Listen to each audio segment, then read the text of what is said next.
Hey, we're live. We are live. Gameday live. Yes, indeed. I'm a little bit. Special flavour of live. I'm a little bit dim today, like in the brain and in the visuals. So I might just have to adjust my setup to give a little bit more light. But while we talk about that, how you doing, Tibbs? How's life in the Britball times? I'm all right. I'm all right. It's one of those things where I'm not sure if it was made aware last time, but I was joining a team. I've now joined a team, Right. and I went to first training session last week, and my immediate reactions were, "God, I wish I did this a few months ago instead of now." So that's why I came away just like I don't know why I didn't do this in January when everyone else was doing this, or why I joined a team at the deadline. I was going to say right when they're pretty much pushing for either playoffs or wrapping up their season. Yeah. Like it was sort of my. So I'm probably not going to get any game time. I don't deserve any game time, but it's just more like, gosh, I wish I'd done this sooner for that team as well. But I don't know why I didn't. And looking back on it, really fucking stupid decision. Really stupid decision on my part. Not to join now, but to wait until the day where the transfer Like the cutoff deadline. point, yeah. Yeah, I got it in. I got it in the day of the transfer deadline. And So who have you joined? Who are you now affiliated with? Nottingham Caesars, Oh, the big C. the Caesars, and unfortunately I couldn't go. And this is the problem because like it was sort of a last minute decision. They have trained the training today. I was like, I am at work, and as you can see from the background, I am in fact at work once again. Again. Yeah, we have Once again, Tibbs joining us from his home office.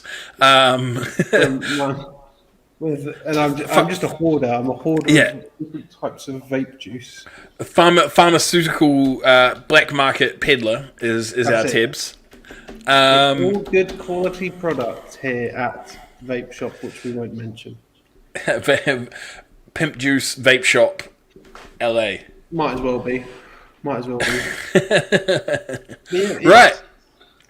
So we got some Britball ahead of us today. We've got some games. Have we? We it's have. Sunday. Oh yeah, that's why It is. That's why we're here. It is indeed a Sunday. Now, did correct me if I'm wrong. Did Kent play London earlier on in the week or something? It could have been the women's game yesterday. Right. Okay, that makes a lot more sense. And I'm going to get back onto adults because you are right. Kent did play London in the women's.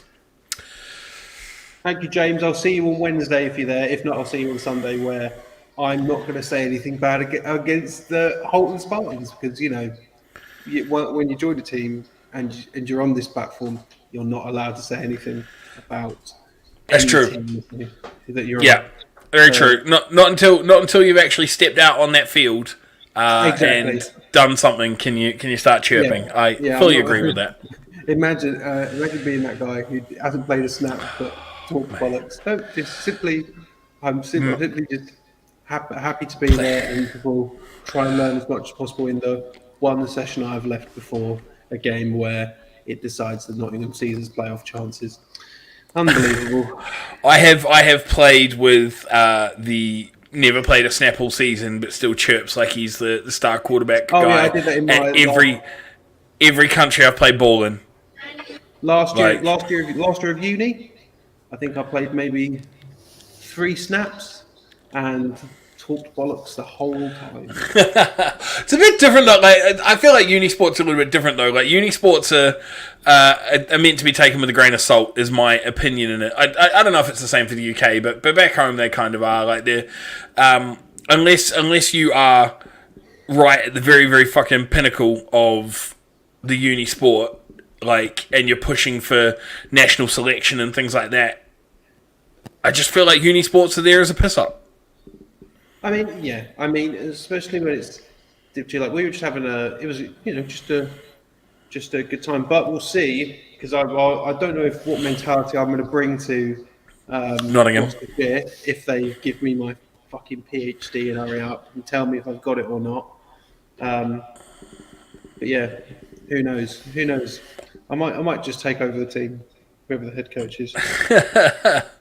Right, well, we've got some football for today, so let's bring this up and see where we're at with this. There we go. We got some predictions for today. So let's hide that. Let's do that. Righty-ho. So you mentioned to me off stream that you're going to be heading to this game, hopefully, the Steelers-Sheffield-Giants game, providing that Samuel can put up enough in the first half for it not to be clock by the time you get there. Do you give him a chance at all? Or is this... This is the time when you stop texting, by the way, please, Tebbs. Sorry. What is the thing? It's like... I'm hoping it's sort of Sheffield being on a bit of a bounce back, because the start of their season wasn't particularly fantastic. No, they got clubbed by Edinburgh, by Tamworth, by Manchester. Yeah, so, I do see... it wouldn't surprise me if I get down there and Sam will have got something on the board, but I don't see it going Samwell's way. It's a bit of a lost season. It's a bit of a lost season for them this year. Like they're headed back to Div 1, and it'll be interesting to see sort of how they approach it with the relegation. We got Saints versus the Cheetahs. Again, this one's another one right across the board from the Sportank guys. Unfortunately, no faith in the Saints here. I think this has been modified, though, this game, due to player safety, if I remember rightly. Yes. They've changed the quarter length and then... 12 minutes, I think? Yeah, 12-minute quarter lengths, and I think there was something else as well. But yeah, they've cited player safety, so I'm going to assume that's probably on the Oxford side, because I know they've been dealing with some injuries all season long. Earlier on in the season, they were on their... I'm just pouring a drink, sorry guys. Earlier on in the season, they were on their third quarterback against, I think it was Rushmore. So, yeah, it wasn't going well for them. Sussex, Cambridgeshire, again, right across the board. No surprises here. Yeah. Unfortunately, for Coach Ellis's last season, it's been one to forget. As of the last couple, to be honest. Last year as well. There we go. James has just mentioned 12-minute quarters, and then move kickoff to 1 for player safety. So I'm not sure how moving the kickoff to 1 adjusts player. Yeah, I was just thinking that. Like, surely, I mean, not playing at 12, but I'd look at Sheffield and Samuel. They've moved it to 4, which is, a good idea. I thought a lot of games kick off at 1. I don't understand. Yeah, Is this more to try and, they've moved it to 1 because some guys couldn't play in the Arvo or something? I don't know. I'm bemused. Yeah, so it's been a bit, Coach Ellis's last season with the Thunder. Last year was a disappointment where they folded halfway through, and then this year has just been an extension of that where I don't even know if they've won a game.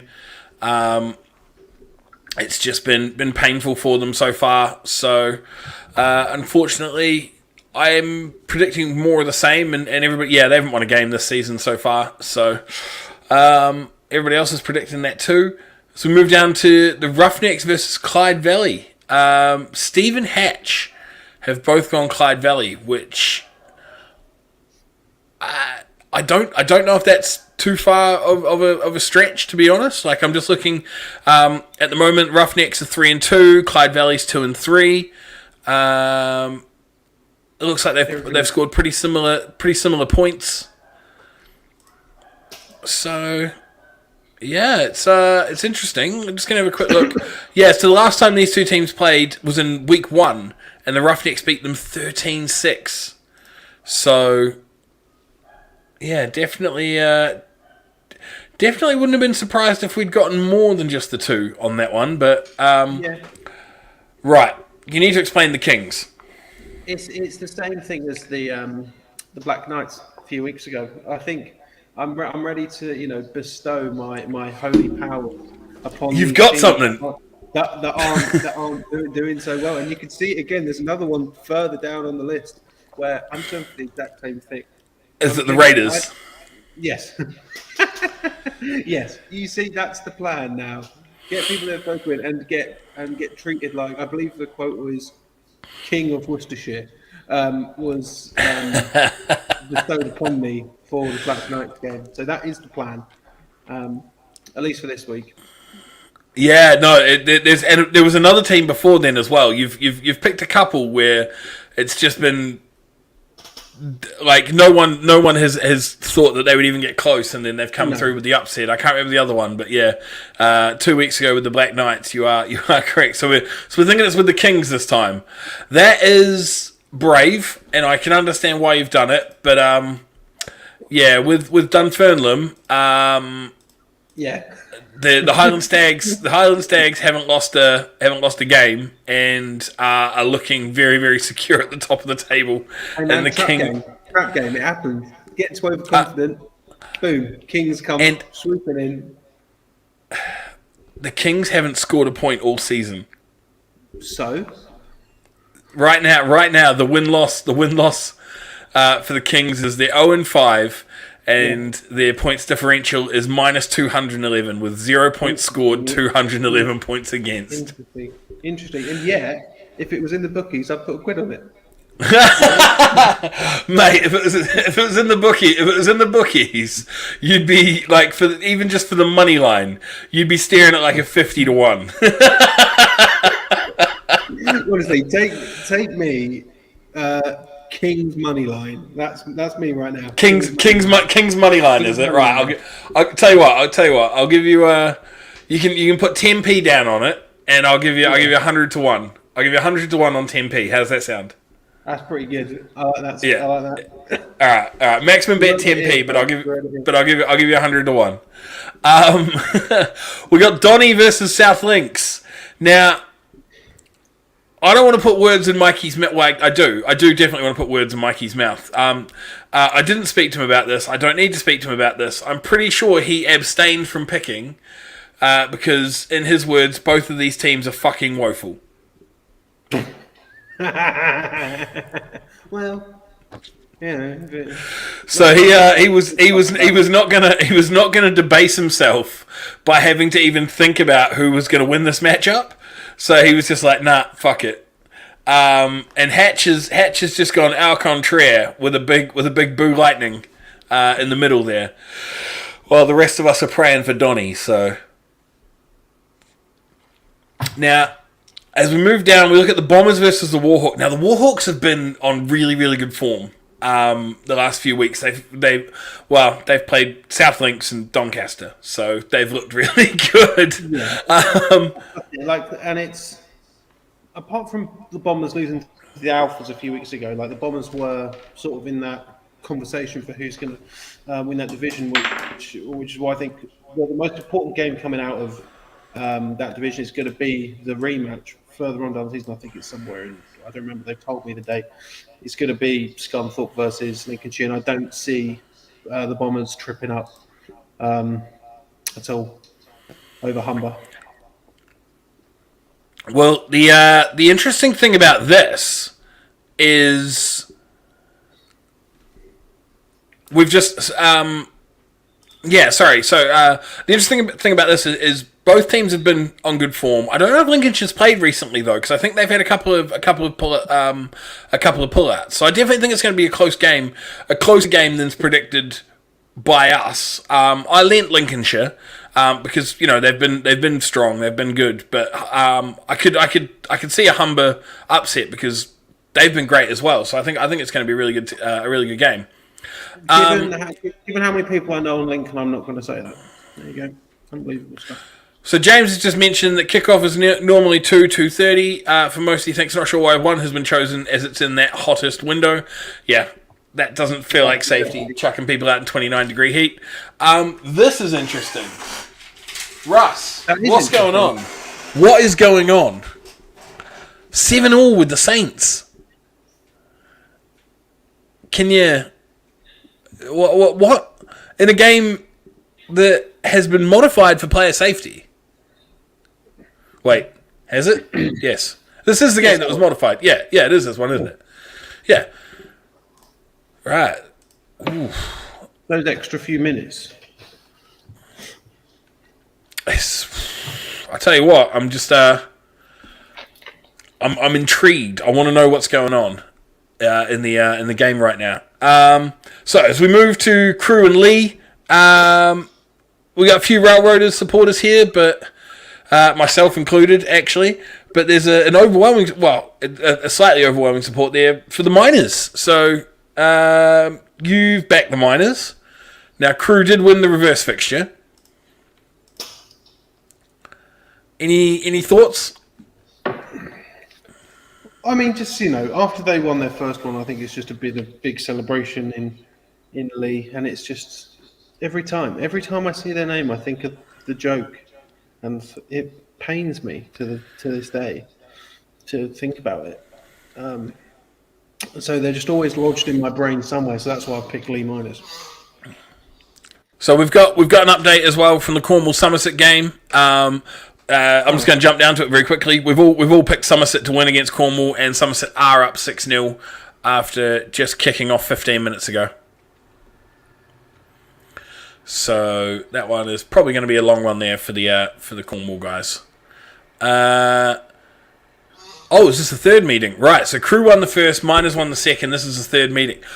Let's go. This is the most hotly anticipated game of the in the country, I think. Is this game of the week? I'm not sure. I don't know if it's Breen's game of the week, but it should be. It should definitely be game of the week.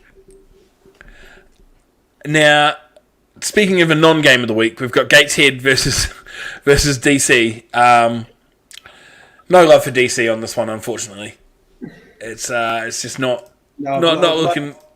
I've learned from my mistakes where I've picked DC before against. Yeah, no, not the strongest performance there from DC in bygone weeks. Darlington Nottingley. So is this where you're looking to bestow some good luck there on the Raiders? Yeah, it's no secret. After doing the stream last time, I remembered that when I was doing them last year, I developed a fondness for Nottingley. I truly want to see them win, and just doing that sort of reignited that passion for the Nottinghey Raiders. So I put upon my kingly crown and have bestowed Nottingham Raiders my selection this week. Your favour, the favour of Tebbs. Yeah. So, in the first, I'm just going to go back to Crew Lee for a second here, which I never thought I'd say ever. The first game, the Railroaders beat the Miners 49-14, which is quite comfortable. But then second game, the Miners come out, slap 50 on them, and beat them 52-33. So in the for and against, we've got the Railroaders leading, but the Miners have the highest score so far. And then they play each other, this week, and then they play each other in 2 weeks, in week 17. Interesting. This is insane. Who knew that some of the most appealing Brit Ball action was going to come from Crew versus Lee? Right. Moving past the Steam Raiders because we've so Tebbs has got a customer. So he's got to I'm back now. He doesn't. Oh, he's back now. Okay. Moving past the Darlington Nottingham. Now, I think this time, so Nottingham started the season really quickly, if I remember rightly. They had big wins against, I think it was DC and somebody else. I think they had one other good win. We picked them against the Steam the first time round, and they lost quite comfortably. They lost by about 20-odd. And the Steam, a whole bunch of their players, well, a couple of their players, not a whole bunch, a couple of their players piped up on social media, calling us a bunch of clowns for picking the Raiders against them. So I've gone the. So Matt's just mentioned the fact that Baffa have Crew, Surge, and Miners play each other 4 times in the same season is shocking. Yes, that's kind of what happens when you've got a division of 3. That is very strange. Yeah, they're the only 3 in the division. They have a division of 3. And for Crew themselves, they played Lee in week 1. They then had a 6-week break before they played the Surge in week 7. Brilliant. Yeah, I've heard about a few of these massive breaks. It's a bit... Like, it's just... There's no gag order here on Gameday Live. You know, we refuse to be gagged by Baffa. I mean, I don't mind a gag on the weekend every now and then, but that's between me and the missus, and got nothing to do with old Cricket Pete. So, Cricket Pete. Colchester Ipswich. Yeah. Another team who took to their socials to have a go at us just because they didn't like which way we'd picked in one of their games. And it was... so Matt's just mentioned, I play for Crew. It's piss poor as bad for Per. Missing today's game as I just got married. Smashed them Crew. All right, well, congratulations, Matt. Congratulations, my friend. And you, if that's your lovely wife there in the picture, you are punching above your weight. So well done. Okay. I really hope that he means he's literally just got married and he's now watching Gameday Live. Yeah. Literally, as they're getting ready to head to the airport for the honeymoon, he's like, "Babe, I can't be at the game. I need the Crew updates." So, Mr. Breen, Mr. Sean Breen, popping in, letting us know that Clyde Valley is up 6-0 over the Roughnecks. So that was not something that we had anticipated. Well, unless it was Steve or Hatch, it was not something that we'd anticipated. Matt reckons that the missus agrees he's punching, she won't let him play, so he's getting the updates via this. Yeah. Well, you need to have some sort of compromise there, mate. So if you can't play the Gameday Live, it is. So thank you for joining in.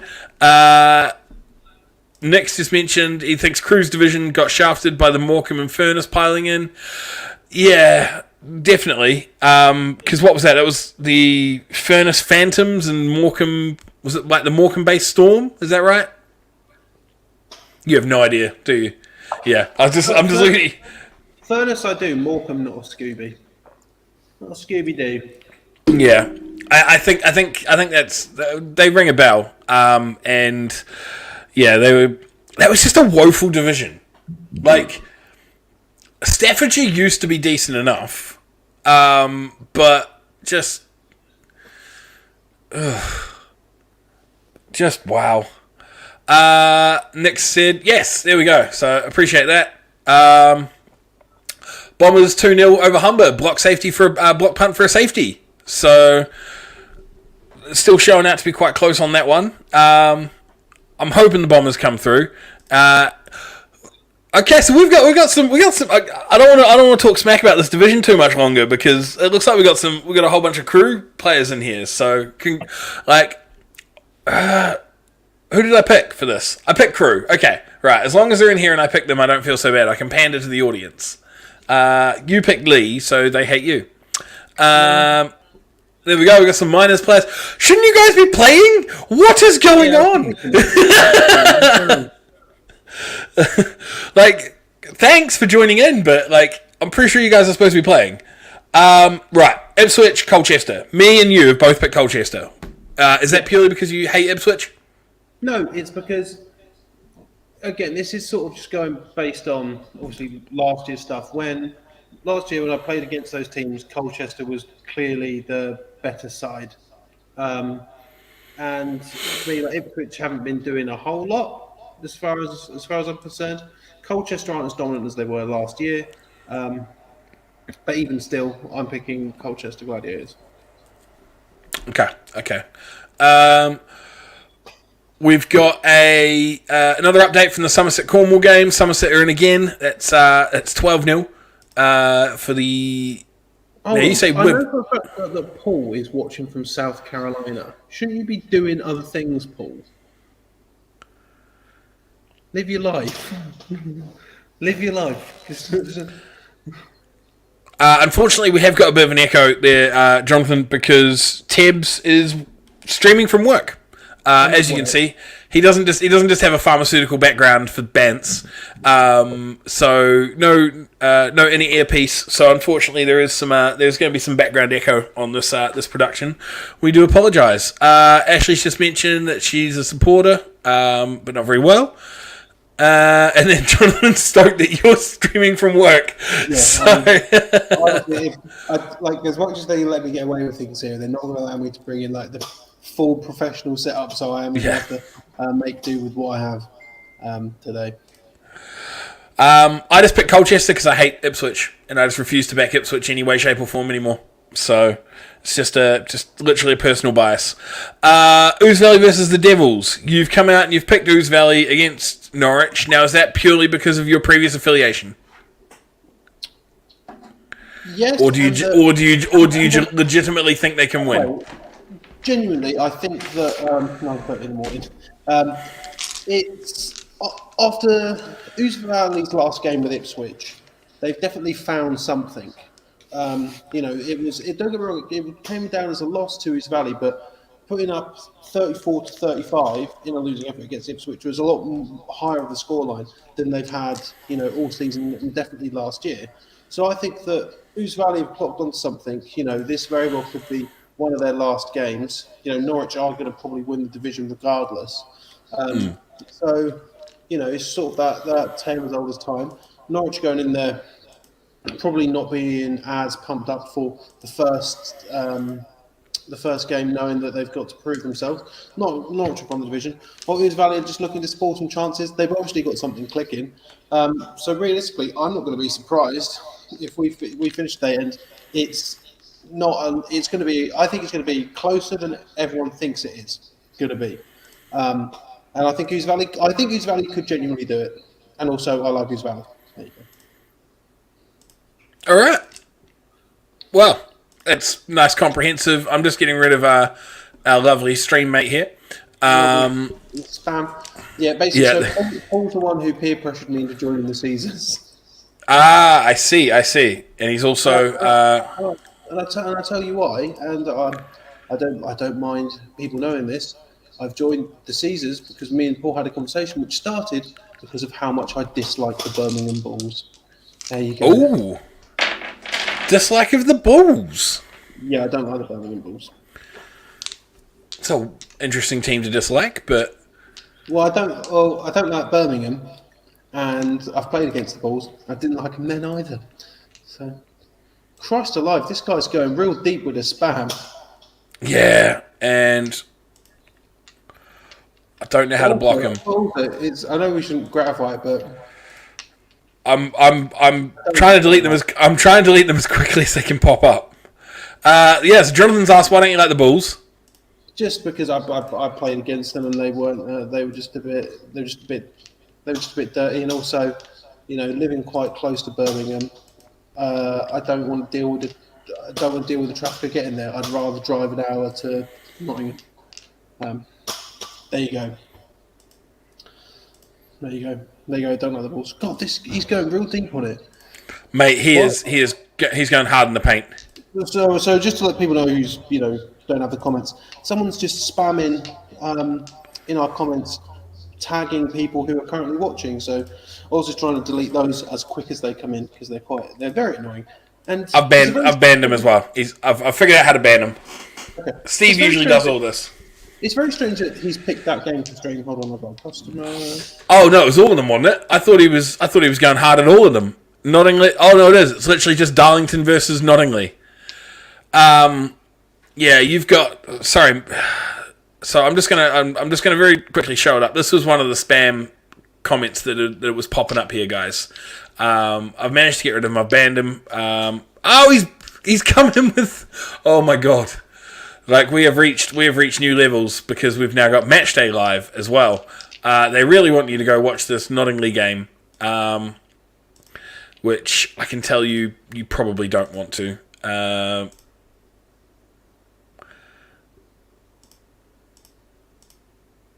Let's see if that can do enough of it. It's just running rampant, and I'd like to just take a moment to touch on the fact that we've now hit a point in our fame where people feel the need to come and bomb our live streams. Holy shit, mate, Shiv. It's not just being, but the thing is, it's not just being streamed by 3 different outlets have got it.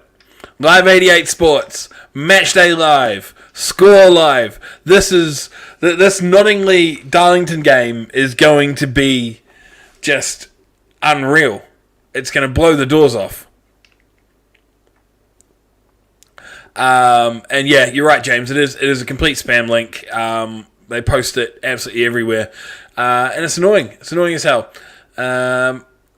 It's the growth that Britball needed.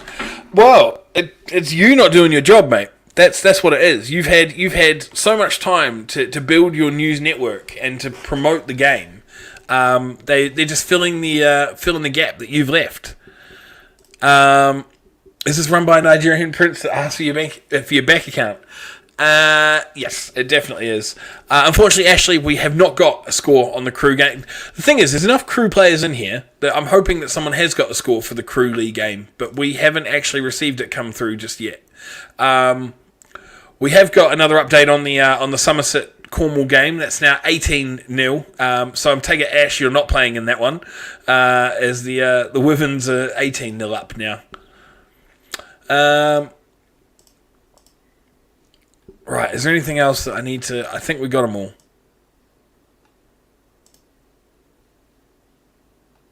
It's been hectic, Tebbs, without you. You've retired. Oh, what? What are you retiring for? You're in the peak. Right. I have no idea what the Mirage Bowl is. I'm going to show my foreignness here. Is that... I'm not sure. But at the moment, we are struggling, guys. There's not a lot coming through from anybody. Yeah, we've got Humber. We've got Humber Bombers at 2-0 as the Bombers block a punt for a safety, and then we've got Somerset and Cornwall at 18-0 for the Wivens. And that's pretty much all that we've got so far, guys, because it has been a very dry score update so far. So I'm going to see if I can find something on Instagram and just see. Let's have a look at the crew.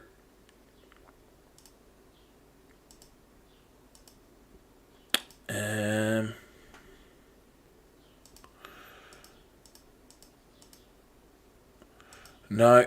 Just having a quick look. Still nothing that I can see. I might jump on this Nottingley stream and just see if there's anything being shown. No, don't click on the links. If you can see them, if they're still there, don't click on those links, please, guys.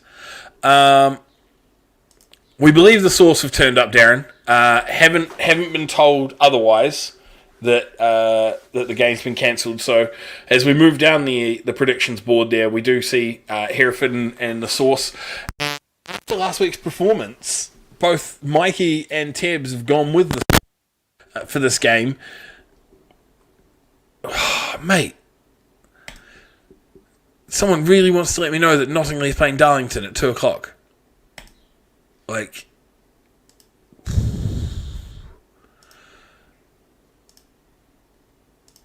they're just...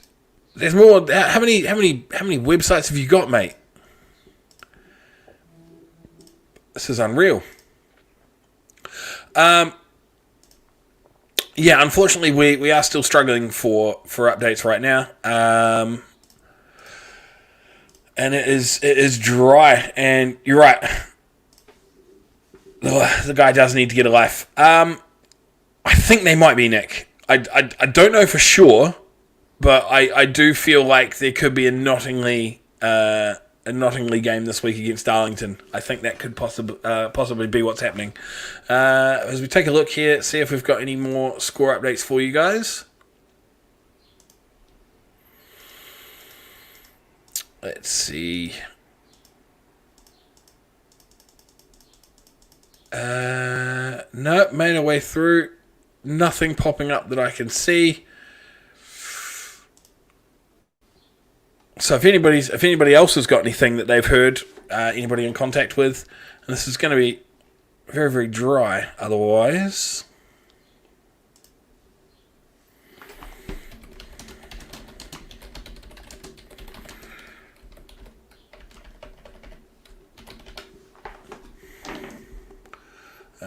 Let's have a quick look, see what else we can find.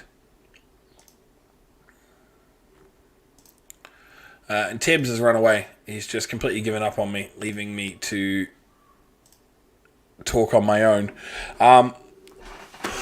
So while we do that, let's have a quick look and see what else we've got going on here. So we've got the Apache versus the Torbay Trojans. Unanimous in terms of the Apache and the Trojans, the whole Sport Tank team. Unfortunately, it's been a bit of a lost season there for the Trojans. In fact, even losing to the Monarchs, who have not had a strong season either. And as you can see, pretty much a whitewash there in the Monarchs versus the Wyverns as well. And then East Kent versus Berkshire. We've got Hatch and Tebbs picking East Kent over Berkshire, so I'll have to wait till Tebbs gets back from being abducted. This is great TV. If we just bring this up here, let's see if we can get, just the back of Tebbs' workshop there is the only thing that we can see with him not being available. And it's just leaving me here to warble on my own. And unfortunately, I'm more of a supplementary character. I do well with other people to bounce off of. I'm not very good in my own primary space, unfortunately. And as it stands at the moment, it is dead in terms of team social media that we're strolling through. So looking for anything at all. And yeah, it looks like the only teams that we've got updates from are Somerset, Humber, and then Ipswich just saying that they were kicking off, and that's it, really. Oh, definitely. That's the thing. He's buggered off. So Tebbs is buggered off because I keep banning his all of his accounts, telling them to stop posting the live stream for Darlington and Nottingley. He's had to bugger off and make more. So it's meant that I'm stuck here on my own. I wonder if he's dead, to be honest. I'm a little bit worried that he's just disappeared on us completely, and we've got no sound in, no sound out. So a little bit of a worry on that front. And that's going to do it for picks. So as I find some more filler, I'm going to move this across. And we're going to have a look down the divisional ranking so far on the Sport Tank website, because there's not really much else for me to talk about as it stands, because it's just dry. Because the two topics that I wanted to touch on as well, I want Tebbs back for, because I don't really want to monologue about them. There might be one or two there popping about there, Tommy. I've seen one or two for a specific game being based in the northeast here. So Harrison just let us know that the Saints Hearts is 7-0 at the start of the second half, so I'm just going to stop this for a second. That's a really intriguing scoreline to me, because I kind of thought that the Cheetahs would run away with that game, no trouble at all, but they've definitely struggled, and it's quite interesting with the game shortened quarters and the kickoff at 1 o'clock kickoff for player safety. So I'm just wondering what's going on there for the slow start from Hertfordshire. Cats are up 8-0. As was to be expected there in their game versus Sussex. So I'm assuming that that's probably not far off, sort of being maybe partway through second quarter now by the looks of it, if that was a 2 o'clock kickoff, or if it was a 2:30 kickoff. We're right in firmly the centre of the first quarter there. And would you look at this? Someone coming to save the day! Oh, that's some bad echo. Hello, mate. Hello, mates. Oh, yeah, sorry. There is a bad echo. Give me a sec. He's going to...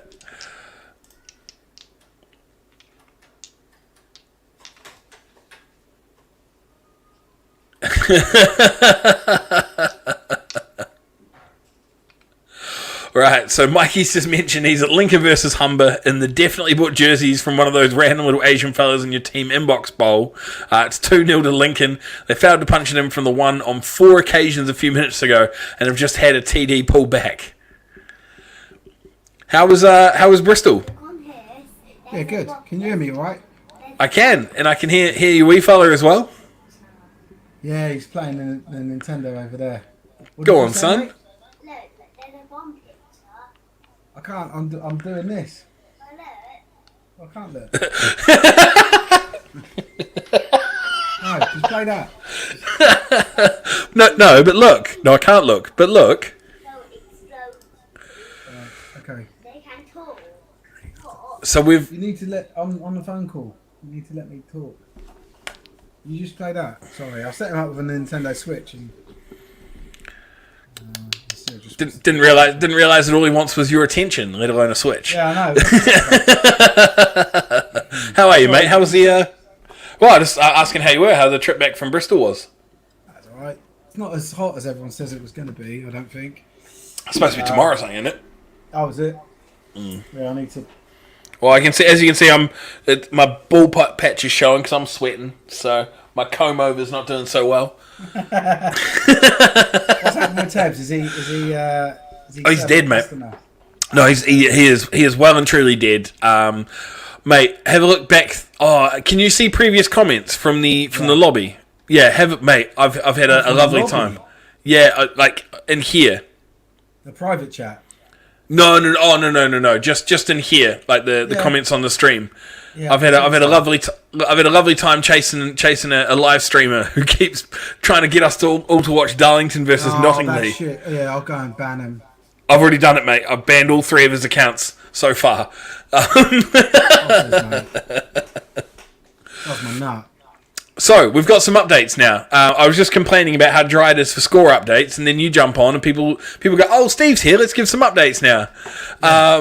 So, Saints Hearts, 7-all, start of second half, which I thought was really interesting considering that there is a bit of a gulf in results historically between these two teams, especially this season. You know, one's top of the table, the other's fighting for promotion, the other one's bottom of the table, and this game was shortened due to player safety. So I'm very intrigued to see the Saints just still sticking it out. The Cats are up 8-0 early in their game, courtesy of LL Cool P. They're 12-minute quarters. They are. Do you know that? Yeah, and they moved the game to 1 o'clock. Oh, I didn't know they moved the time. I just knew it was 12-minute quarters. Yeah, moved it kickoff to 1 o'clock. We got the Stampede are up 6-0 versus the Source. And 2-0. I need to do the updates on the post, don't I? So yeah, I didn't have anywhere to be able to post them. So 2-0 in the Humber Lincolnshire. I don't know if there's any legit live streams about Tommy. Unfortunately, I think lunchtime. Tommy lunchtime. No, we haven't seen any. Haven't seen any Getting back into the groove. Yeah. Let me remember all the banter. All the insults that we come up with over. Yeah, all of our inside jokes. The Wyverns, however you pronounce it, absolutely shooing the Monarchs at the moment. Really? What's the Yeah, score? it's 26-0. It was 18-0 into the first quarter, so we're in the second quarter. It's 26-0.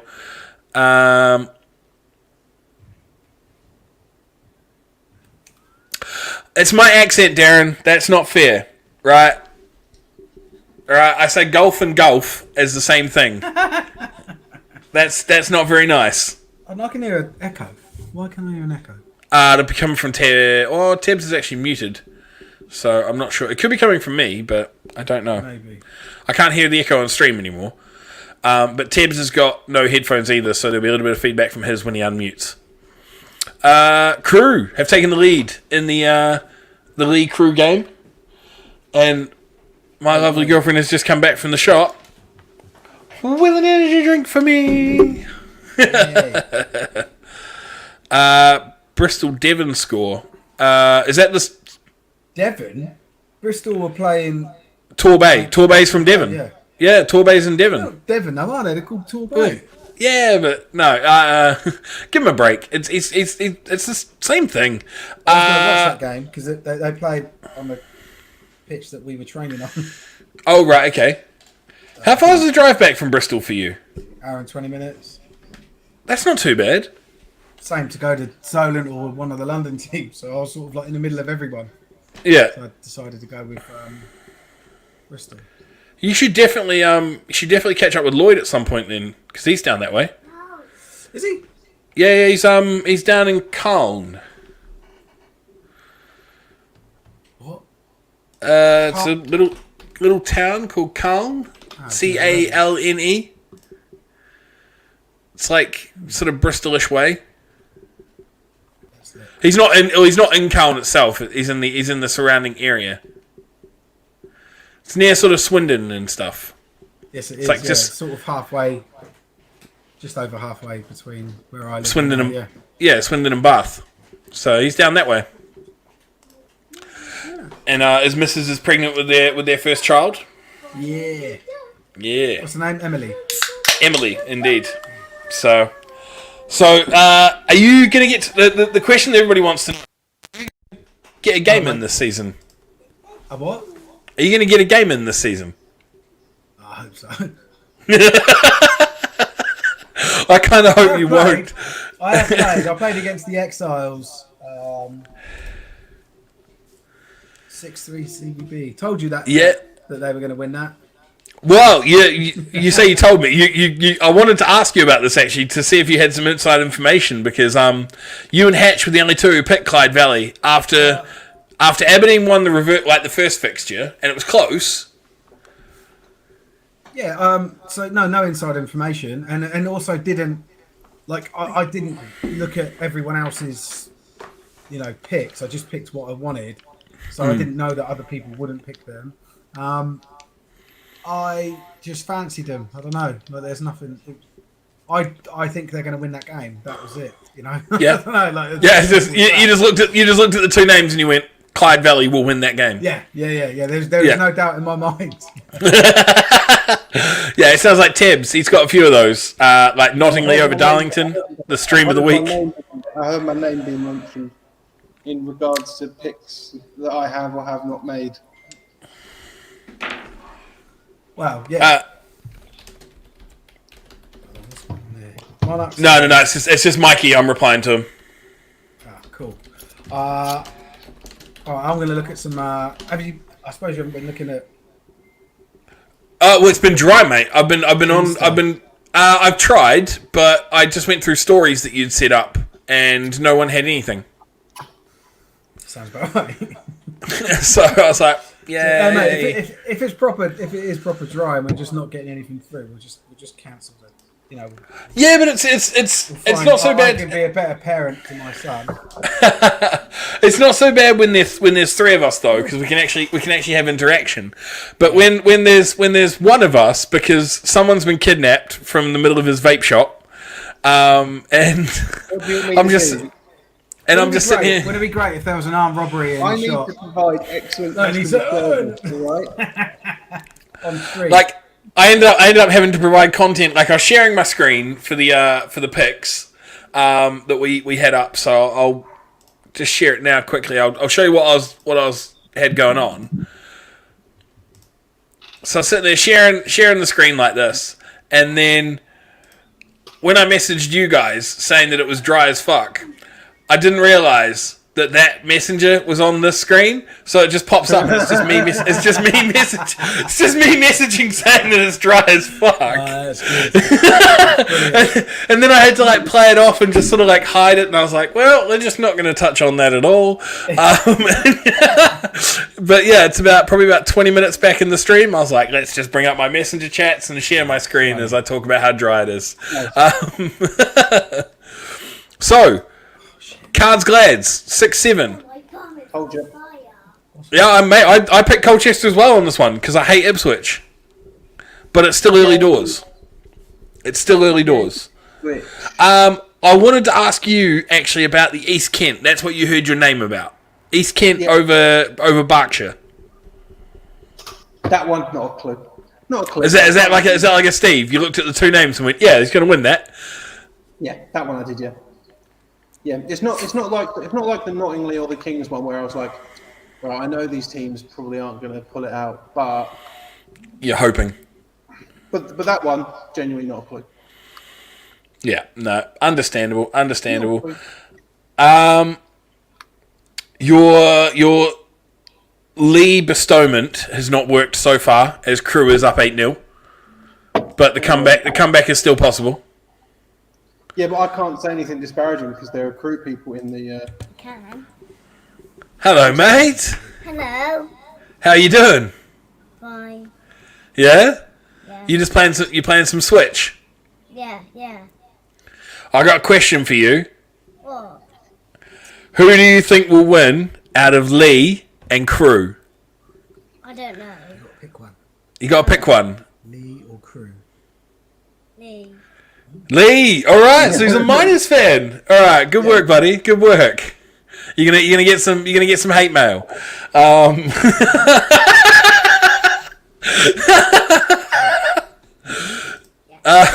Yeah, so Nick just wanted to touch on some of the things that I mentioned earlier on in the stream there, Tebbs. The we haven't scored this season versus the unbeaten top of the div. See you later, bud. Yeah, and I've been given a good money loan for that, Nick. Yeah, I've given Tebbs. So Tebbs picked the Kings, Steve, in this. Tebbs picked the Kings over the Stags, and as Nick has mentioned, the Kings haven't scored a point all season, and the Stags are undefeated. So I've given Tebbs a what was it? Was it 100 to 1? It was 100 to 1 on a 10p bet. So. Yeah. So I've given him a maximum 10p bet, but I've given him 100 to 1 odds. So if the Kings come in, I'll pay him a tenner. Honestly, Nick, he said those numbers, and I was like, it's got to be the Kings. It's got to be the Kings. And this was after he'd already placed the bet. Right, Hearts are taking the lead. Sorry. So Hearts have definitely taken the lead. What are you calling them Hearts? Is this some shtick that I missed?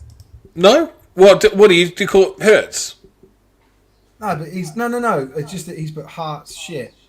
No, I'm assuming he plays for Oxford. Ah, right. I thought it was a correction. No. Yeah, it's just we've had two people mention that. So both Russ is in there. Welcome to Russ. We always enjoy your continued support there, big man. And he plays for the Bobcats. So I guess he just. Oh, are they locked in a? Does this have playoff implications? Yeah. Let me just have a quick look at. I'm way too prem to know anything else other than. Way too prem. You needed Tebbs' glasses to say that. I'm way too prem to know playoff implications in the lower leagues. In Div 1. Yeah, Div 1. Yeah. I'm way too prim to know the implications of the teams that could come up and play us. Yeah, I'm way too prim for that. They're all going straight back down, aren't they? Let's face it. So the Bobcats are at 5-3. Hearts are at 6-1, and Rushmore's at 6-2. So yeah, if Oxford could, Oxford's at 2-4 or 2-4-1. Sorry, after their draw with South Wales. Sorry, I should talk about that. No, you're right, mate. So there is. I'm assuming there is some playoff implications here based on the fact that we've still got about 3 games left, I think, or 3 weeks worth of football left. Oh! Yes, boys! Yes, squadron! Squadron! If Hearts lose, we play for the second spot on the 31st to the 7th. There we go. Honestly, I saw 2 numbers there with a bracket next one. I was like, are those the odds? Are those the cheeky odds? 31/7, the cheeky odds. Mate, you look like. Have you seen the video of an Australian teen who hosts a house party? Yes. And gets like 500 people to it, and then they interview him on the news, and he's just got this. He's just got this guy. That's exactly who you look like. Except the issue is I don't have 500 friends. So. Neither did he, mate. He just put it on socials. Anyone want to come to a party in Coventry? No. Yeah, I think it's more along the lines of there's probably not 500 people that want to go somewhere in Coventry, or 500 people that want to go to Coventry. Every single week, come on here and bash Cov. Back in a minute. It's only This 6. place needs a toilet. Okay. There we go. Devils are up 6 feet. What, 6. mate? You don't need to shrug. If your kid needs to go, he needs to go. It sounds like a him problem, doesn't it? Well, I don't know. If he makes a mess, that's definitely a you problem. Sounds like a him problem. You chose to bring him into the world. Definitely a you problem. It's not like he was just sitting there as an unfertilized sperm, and then decides to go, you know what? I'm going to become a human today. No, definitely a you problem. Wait, is that how biology works? Can we have a game day life biology? Like, teach me the birds and the bees. My dad. Oh, did it. no way, mate, no way. I failed biology when I was. So I failed 7th form biology, and I had to resit it because to be a PE teacher, you need to know biology. So I failed 7th form biology and had to resit in summer school. So that way I could go to uni and become a PE teacher. So, yeah, no, definitely do not want to learn your biology from Oz. Plus, Southern Hemisphere, we got different biology. And have you frozen? No, you were just talking. You're just bored. So You're just bored. Yeah, you're just bored. Yeah. You're talking bollocks. I was looking at my phone. Yeah, if you're bored, just let me know. Like, and you can start talking. You can say something whenever you want, Chris. Oh, God, what do I want to say? I don't know. I hope I don't get sunburned for this Sheffield game. Honestly, if I go there and Sheffield lose, I'm going to lose my mind. Big up Soundwell. Right, Cornwall's on the board. 26-6, Somerset versus Cornwall, as the Monarchs have just punched one in. So, looks like it's not going to be a complete blowout there. So, a little bit of pride retained there for the Monarchs. I want to know if anybody's got any updates for the Donny South Links game. Do you know who definitely doesn't? Mike. Yeah. The amusing thing is though, is he could probably get them because of the he's got some links to some of the guys in that sort of area. So Link. South Links. I'm trying to see. If I hate you. That is such a bad joke that you made. Why would you even condone that? Bad jokes and a master's degree in journalism. Unbelievable stuff. That's all I've got. And a small penis. Unbelievable. So you're pushing for that PhD in journalism then? Yes. And what does a PhD in journalism actually fucking give you? The ability Like to outside of a PhD in journalism. It gives me the opportunity to teach at universities. Right. Okay. Because I would have thought that most people go in and they do sort of the standard 4-year course, and then would be out into, the paper or the TV station or whoever it was that they were going to go work for. There is an issue with that because I didn't do a 4-year course in journalism. I didn't do an undergrad in journalism. Did you just do postgrad masters in journalism? Right. Right. So I don't have the NCTJ accreditation that you need to be an actual journalist. So all you can do with your lovely postgraduate degrees is teach how to be a journalist without having been one yourself. As much as I'm happy that I've got a master's degree, I might as well just use it to wipe the corners of my mouth. And that's why, because what I'm actually doing my PhD in is actually very interesting. So I do hope they give it to me. Okay. So I've got a specific research question, and yeah, maybe I do. That's I think the fact that you're just dancing around the issue that yes, you just want some more uni ball. Well, I'm tempted to see if I can get a student loan with all of my foreignness, and just see if I can get a student loan and go to uni and just be like, let's play some uni ball. To be fair, Harrington, who did you play for? I think I'm trying to work that out for me. jersey. We plays for Bournemouth, so that's the guy that he's tackling. No, so the guy he's tackling, that is a destroyer. So he could play for Bournemouth Uni. Yeah, Does Bournemouth have a uni? Your favourite? Oh, it is Portsmouth then. Oh, okay, he's playing for the Destroyers. Bournemouth Bobcats, they were the champions of Div 2 South. I don't follow uni They ball. went undefeated. Yeah, they're in don't- uni. Team. Yeah. Actually, I'll tell you a good story. I applied for the University of Portsmouth, sent through everything, and they said, "No, we don't have the facilities to do your PhD." And I was like, "Oh, well, bollocks then." Right, so Harrison plays for what? Can do a French course for like. They still got language courses at MMU. Very What's interesting. What's MMU? Manchester Metropolitan. Met. What? Manchester They got the- Metropolitan University. Manchester MMU Metropolitan Eagles. Eagles. Oh, right. Come on, Oz. You need to be better on your uniball. No, I can't. Like, I'm still trying to polish up on. Oh, James, he's done it. He told us about 6 weeks ago that he wasn't going to see us for a while because he was going to start playing. So he was going to go play for the East Essex Sabres.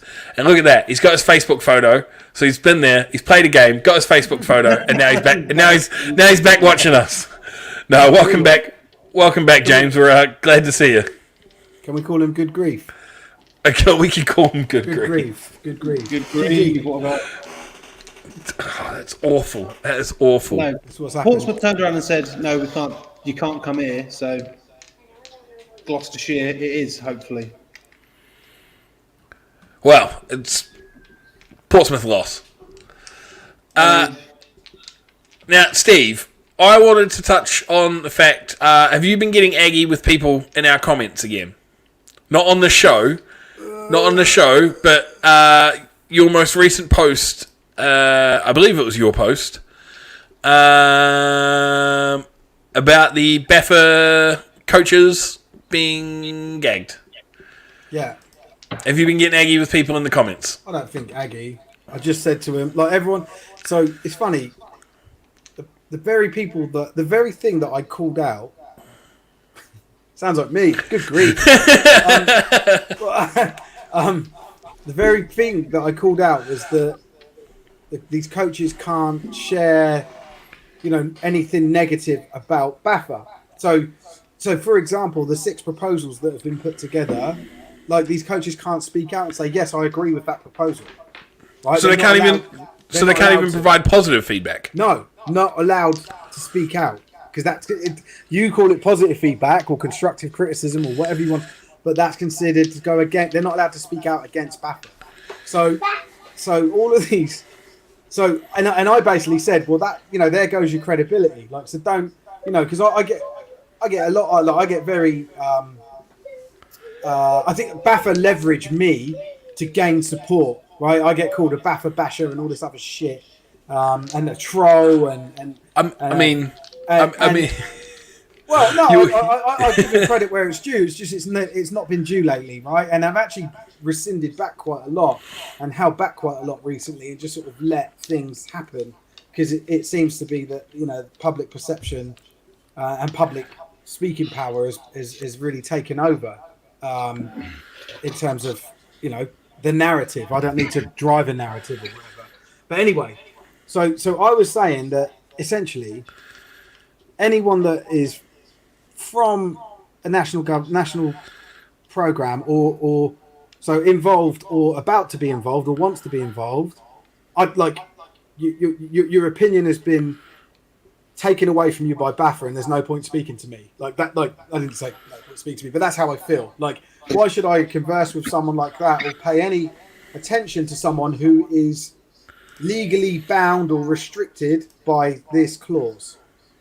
And then it fucking opened up a load of people who are in GB programs trying to say, no, it's not like that. And I was like, oh, okay. Say something bad about them then and I'll share it. No one took me up on it.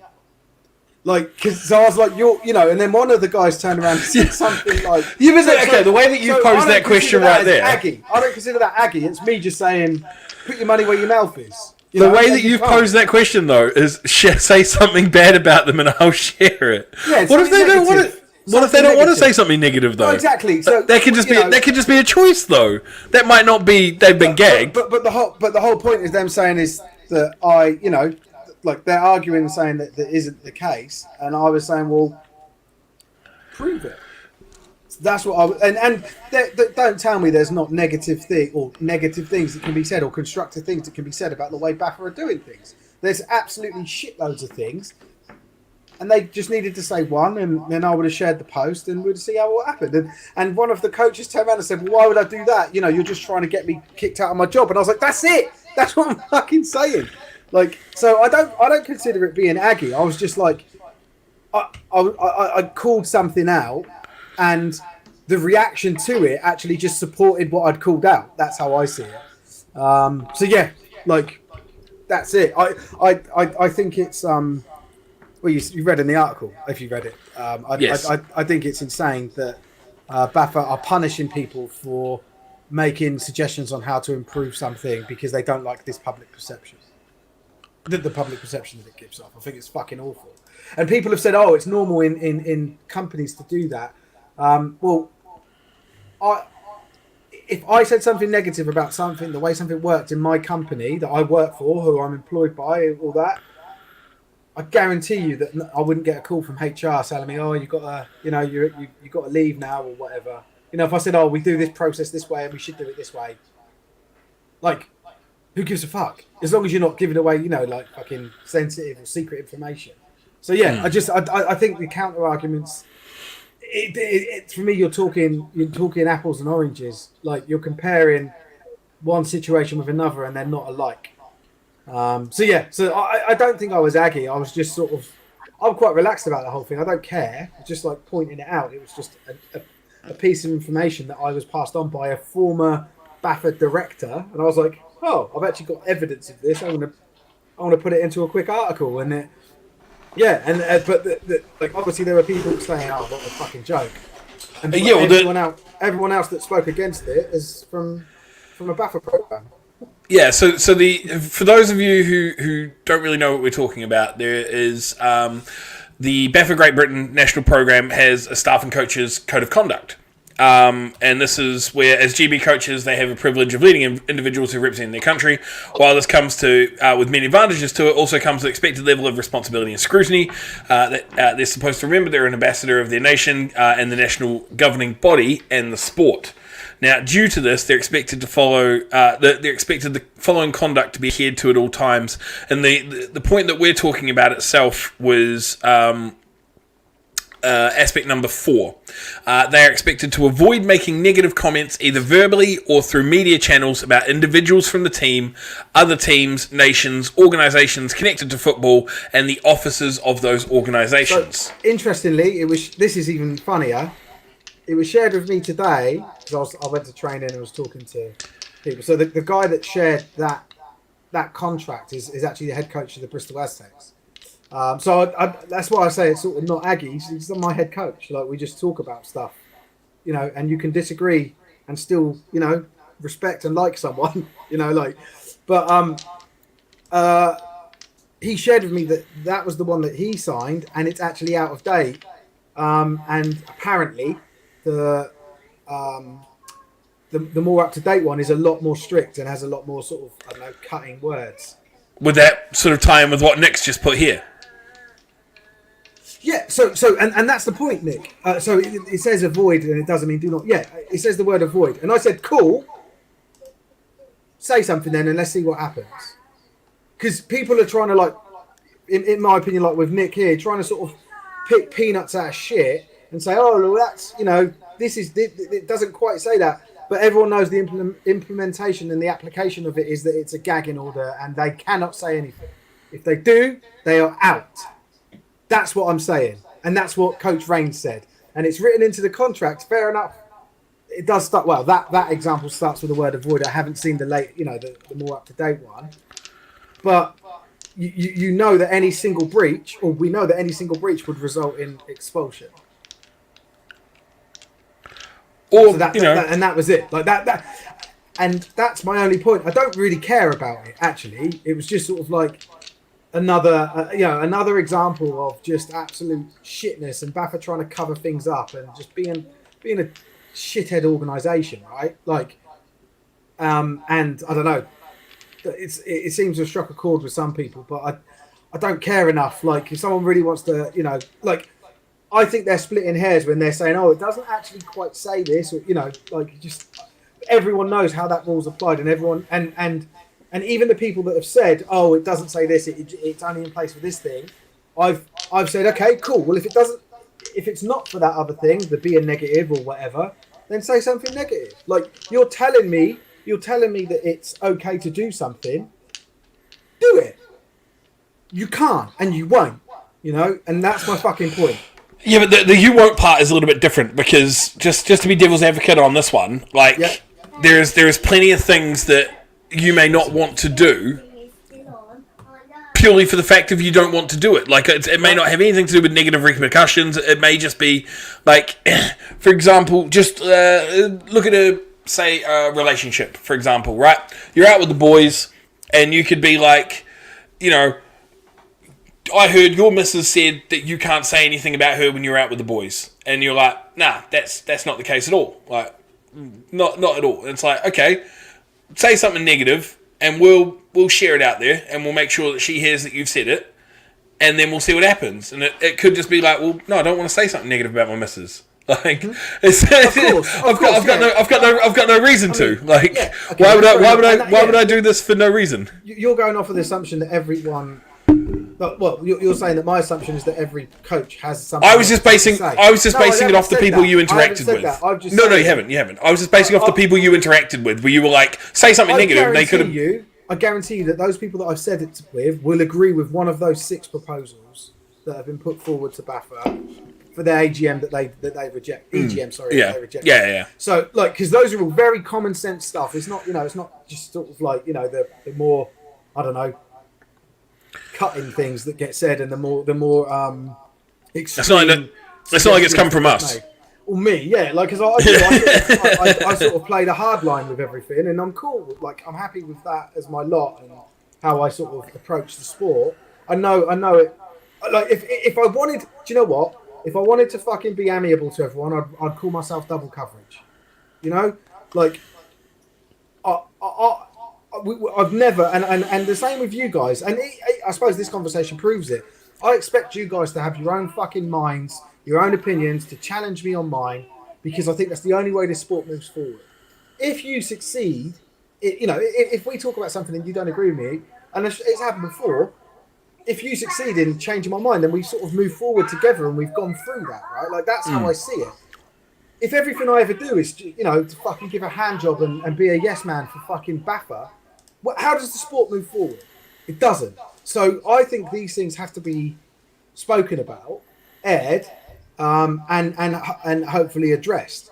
But I see our role as sort of informing people about that, and I will share my opinions. My opinions are a lot more, my opinions. I do take the more harsher view of things. I'm a lot more direct with my language as well, and that sometimes people get annoyed about. But like, I don't think it's wrong that you and I are talking about this, and I think me publishing it just gave everyone a chance to talk about it. That's how it's not me saying I'm a dictator and this is what everyone should fucking do. I would be Baffa if that was the case.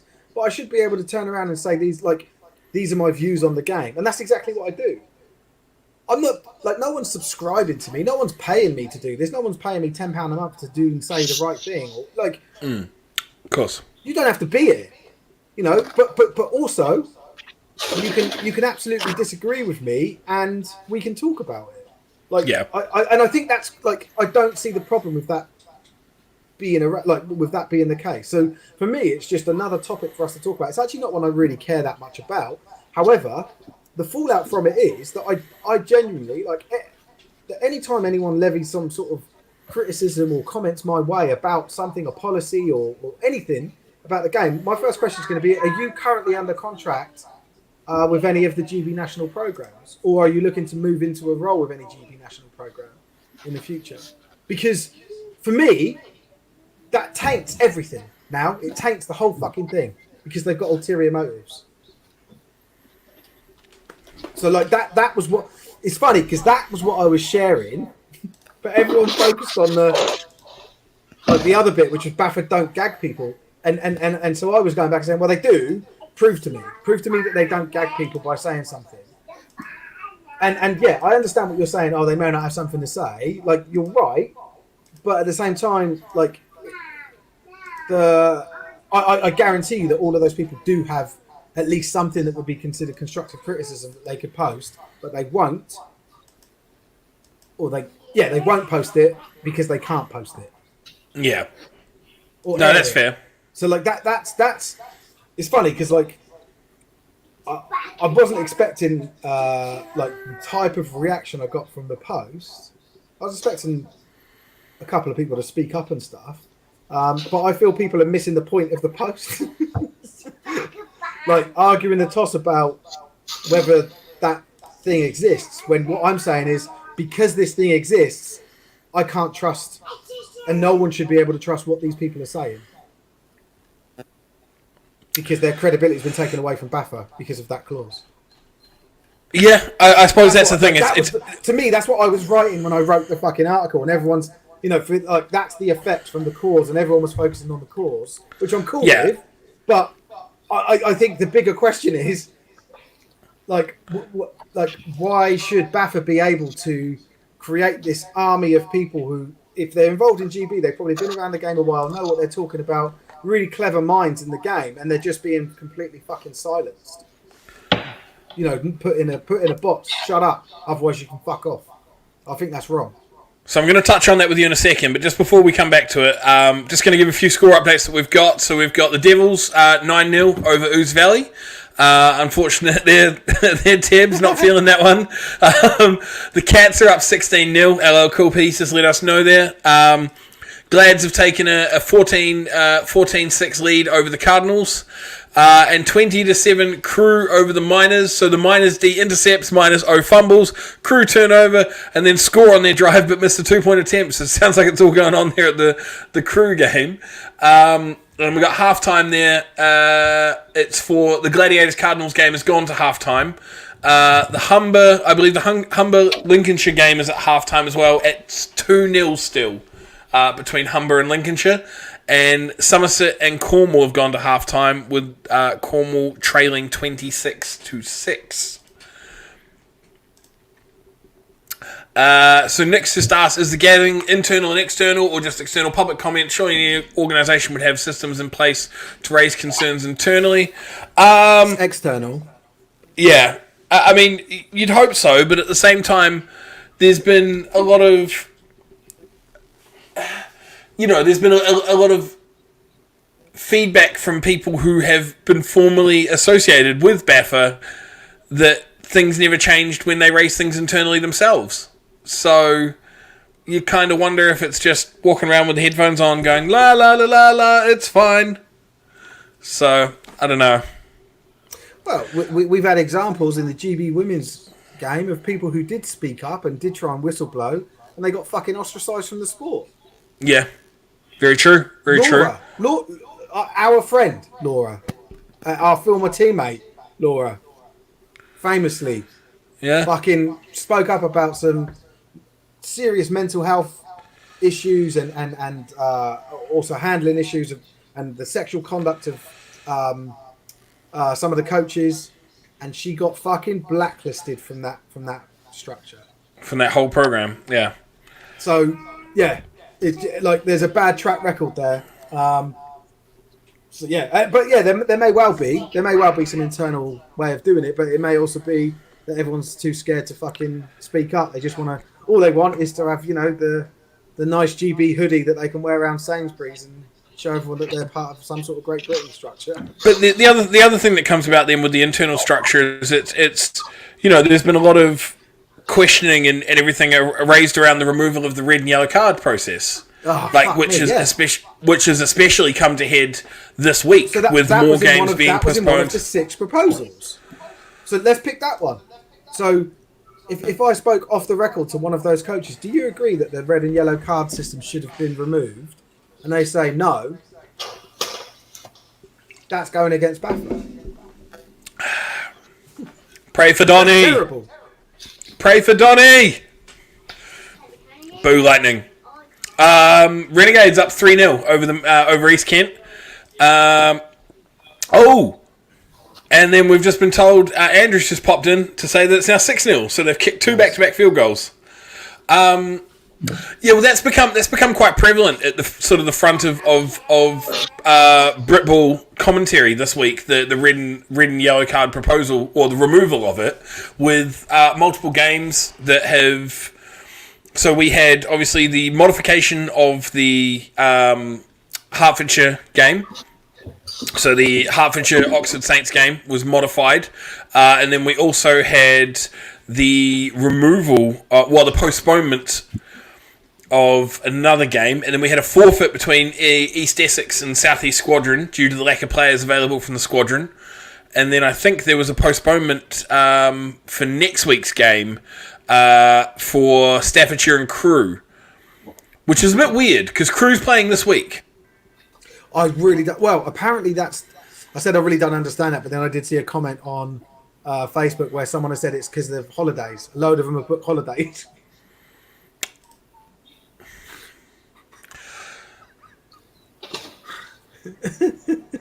And I think that aligns to the start of the summer holidays for children. So I assume it's parents. But yeah, it's a good one. Isn't it? So this score is just going up and up for the East Kent Berkshire game. Just field goals. Yeah, in increments of 3 for only one team. So Somerset over Cornwall 26-6 at the half. James has just mentioned that they're meant to be playing. So East Essex is meant to be playing South East next week too, but he can't see that happening either. Just because that was the game that was forfeited, and then the postponement of Staffordshire and Crewe. Now I was sort of trawling through the comments over the week, and I noticed that Coach Rains was he was getting a little bit into it with another coach from, I think, Scunthorpe, or a player coach from Scunthorpe. Warwick Grosvenor. Yeah, so I was wondering if you are they? What is the? Because I couldn't be asked going through and reading because it looked like it was across multiple posts. I haven't looked at it. I'm not a good person to ask.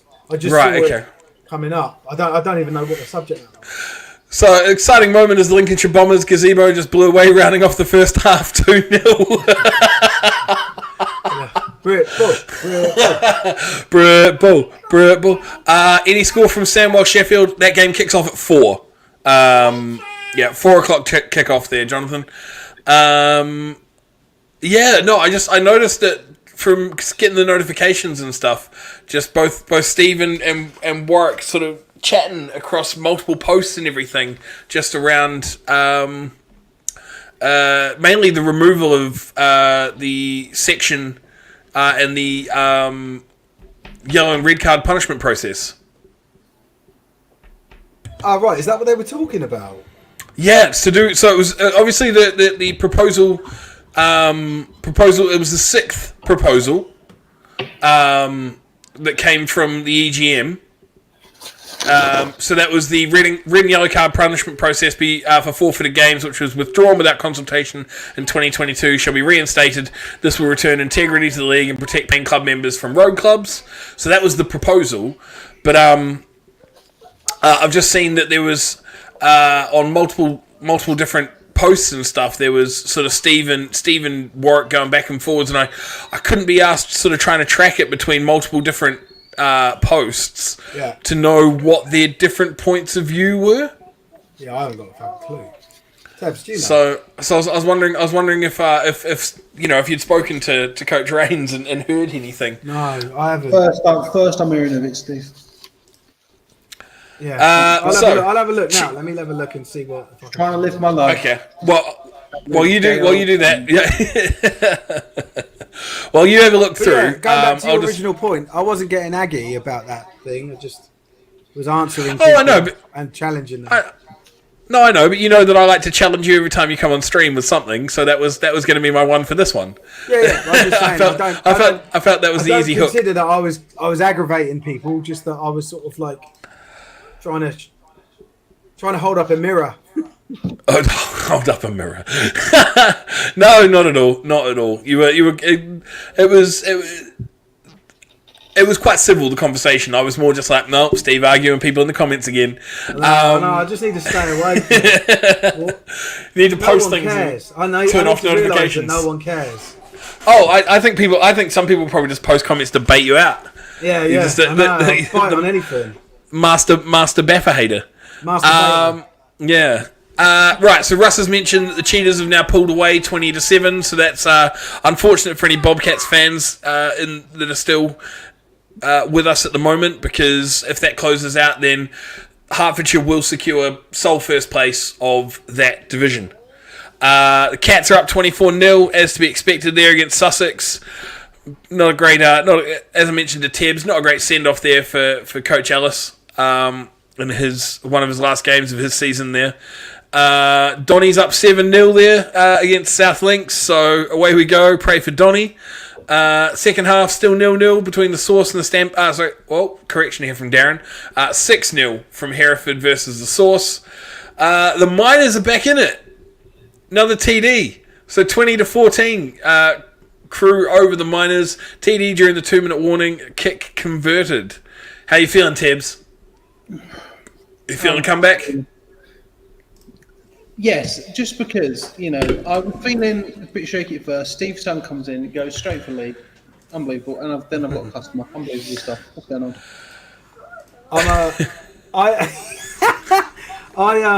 I just read the back and forth between. Oh no, it's not. He tagged Warwick, and then Tom Hutchinson was going back and forth with him. Maybe that's what it was.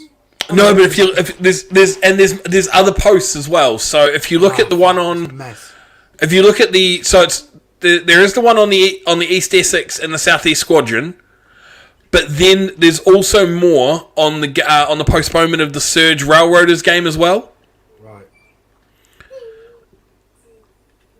So it's really the Breens have picked the Mavericks and the Renegades as their game of the week.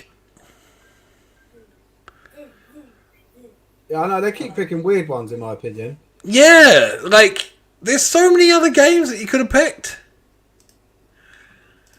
Like, if all you have to do is so half-time, Norwich leaves Ooze Value 15-0. So unfortunate there for any Eagles fans, Tebbs. It just feels like a weird one. Because there's so many other games that you could have picked as like if you asked the streaming community, they'd tell you that Darlington and Nottingham is definitely the game of the week, and they've got the coverage for it no matter what stream you want to watch. If you want to watch it on Score Live, or if you want to watch it on Matchday Live, or if you want to watch it on Live 88 Sports, they have got all the coverage you need for the Darlington Nottingham game. Yeah, huge game, and the Breens are just ignoring it. I thought Lincolnshire Humber actually was going to be a really good game, but it's been atrocious. It's 2-0 at half-time, with the highlight being the blowing away of the gazebo. But just I thought both teams were on form. They were coming into it with the sort of off the back of strong performances. I thought that could have been a really close game. The other one would have been Crewe and Lee. Would have been the other game I would have picked, based on the fact that Crewe won the first fixture, beat them by about 20-odd. The second fixture came back and Lee put up 50 on them. And then now if we look, we've been getting the updates from Ryan. We're looking at sort of 20-14 at the moment. So So what would you have picked as your I probably would have gone Crewe Lee, to be honest, even not knowing how the game is. Yeah, just because It would have been that or Lincolnshire Humber, which in hindsight not a good game to pick for the game of the week. So it's a good thing I didn't. But I think I would have gone Lincolnshire Humber actually, because that's a juicy fixture, right? Oh yeah, if you look at how they played, It's probably Yeah. a banging game. It's just this fucking 2-0, right? Like, Yeah, well, from what Mike was saying, so Mike's popped in, told us about the blowing away of the gazebo and the ineptitude of the offense there as well. They had four shots to punch at him from the one and couldn't do it, and then ended up blocking the punt to get the safety instead. Yeah, but it's if you looked based on their previous results across to come up to this game, both teams have sort of slapped the shit out of both Doncaster and Lincoln South Links, like coming up to this game. So you're like, right, okay, two possibly high-powered offenses, decent defenses, like. It'd be great to see them go at it. One thing I will say about Bombers is that I know that their, uni all-star running back is injured, which could be playing a factor in this. Right, okay. What uni is he from? Lincoln. Oh, right, I see. Big love, Jamal. What a guy. Big like, you're making it out like he's dead. we miss you. We miss you. Pour one out for the homie Jamal.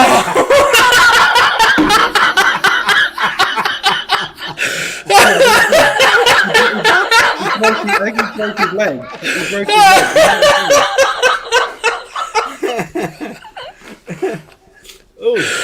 Oh, Tom.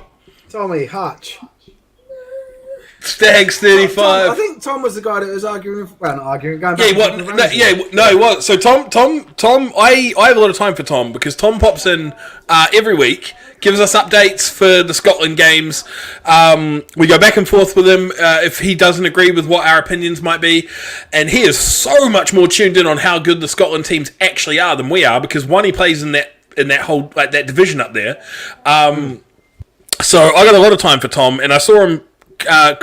Going back and forth with Steve, and they ultimately came to the same sort of opinion where they wanted the reinstatement of the forfeiture, yellow card, red card. So he's popped in. If he's hearing, it means he's not playing because Tom plays for the Stags, so he's part of the Highland Stags outfit.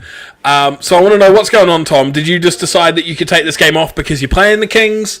Because currently Tebbs has got a 10p moneyline bet at 100-1 on the Kings to win, so he's looking to cash in and wants to know what's going on. So Tom, if you can fill us in on that one. What's the spread for that game? Oh shit! Give me. All right, yeah. Give me a second. So I'm gonna take into. Right. Okay. So he's the Stags GM. His playing days are past him. Right. Full time Cheetahs Saints 20-7. So good win there for the Cheetahs and congratulations, Russ. Top of the division there for Hertfordshire.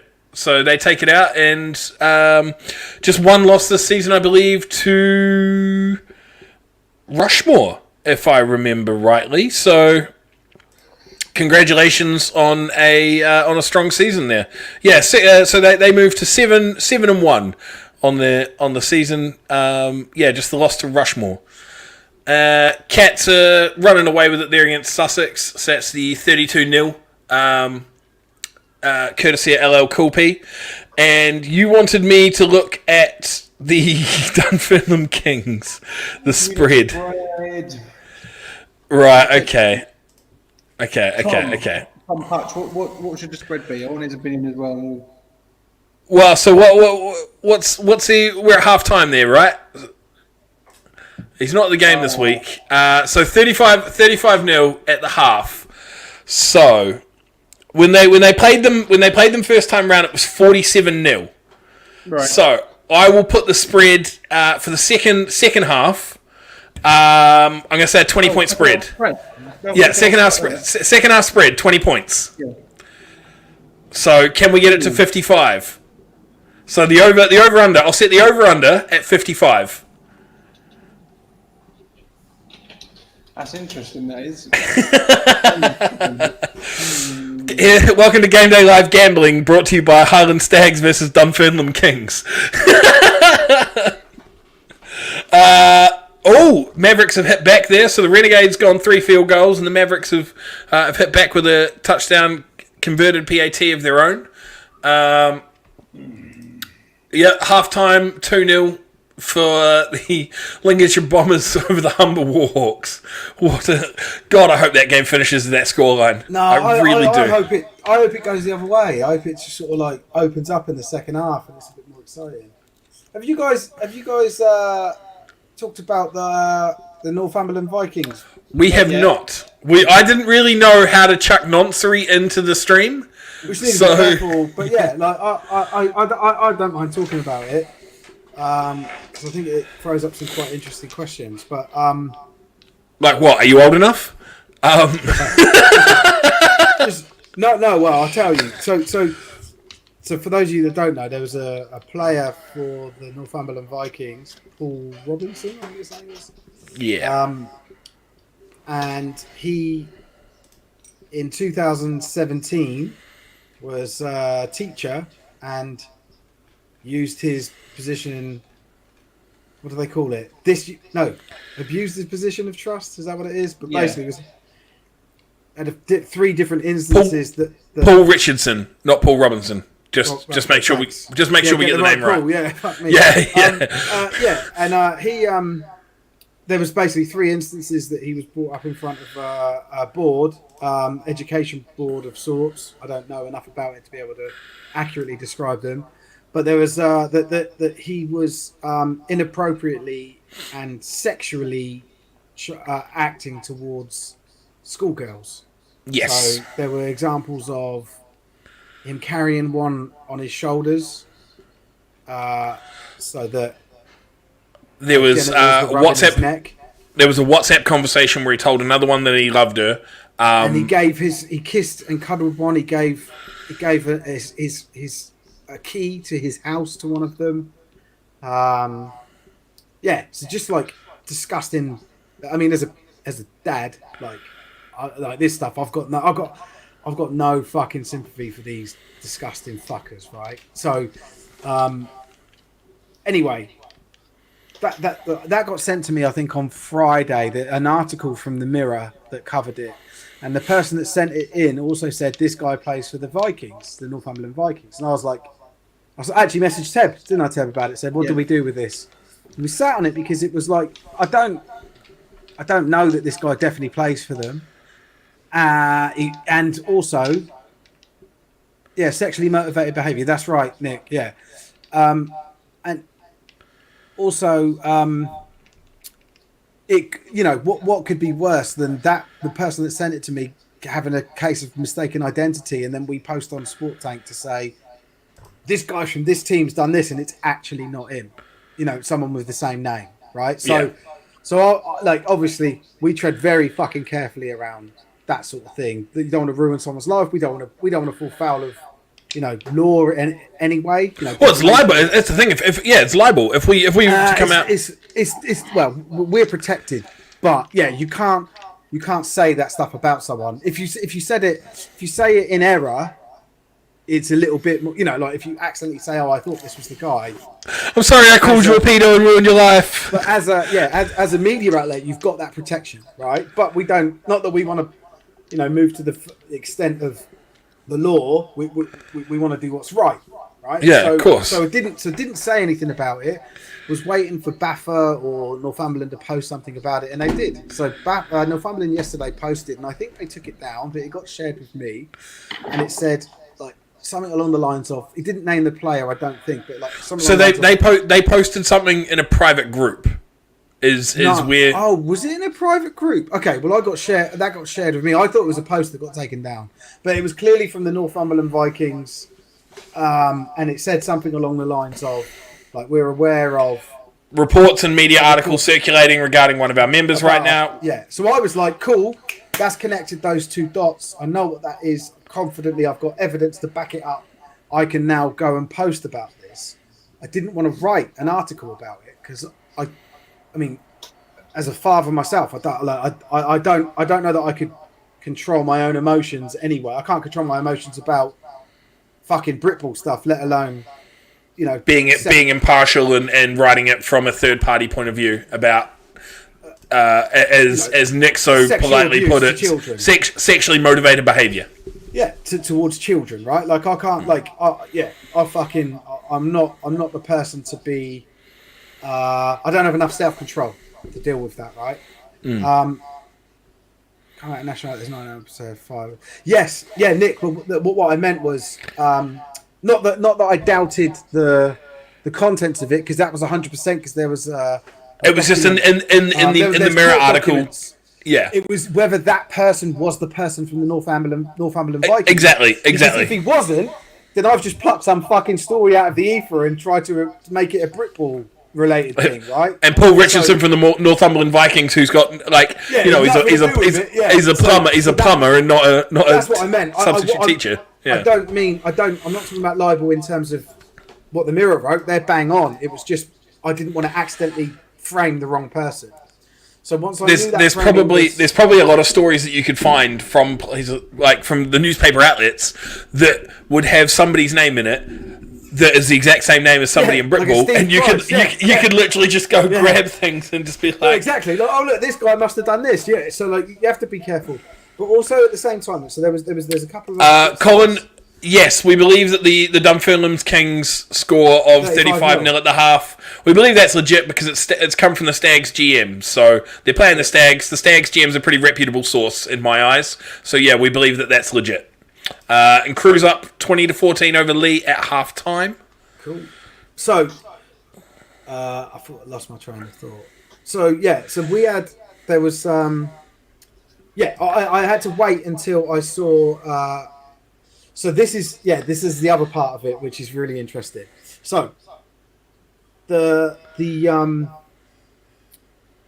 waited for confirmation that this was the guy, and it was a Britballer before I didn't write an article, like I said, because I can't, and I also don't want to. That's not the sort of thing we cover.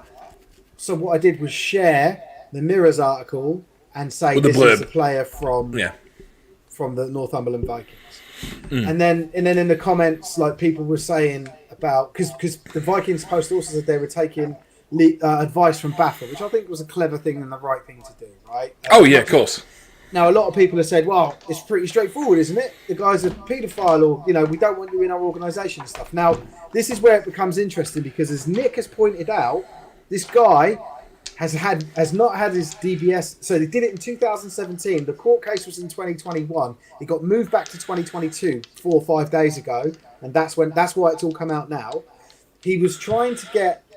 He didn't want it to ever go public. He asked the court if they would, like mask it or whatever. I don't know what the fuck it's called. Oh, it's where they essentially will. They'll lock it away, and it's because they said no. He wanted it all behind closed doors. They said no. Yeah. He's been banned from teaching for 10 years. He has no criminal record. He hasn't been charged with anything criminal or convicted of anything criminal. His DBS is clean. He was able to pass a DBS checks, and because it didn't. I don't know if it actually went to court because at the hearing was not. It was a teaching regulation agency hearing. It wasn't a court case. Yes, it's not a court thing. So what's been made public, and then what the Mirror have picked up on, is the fact that this guy, for his behaviour in 2017, has been barred from teaching. From teaching. So his DBS is clean. He's not a registered sex offender. He's just banned from being a coach. From being a teacher. From teaching, yeah. And so it isn't as I mean.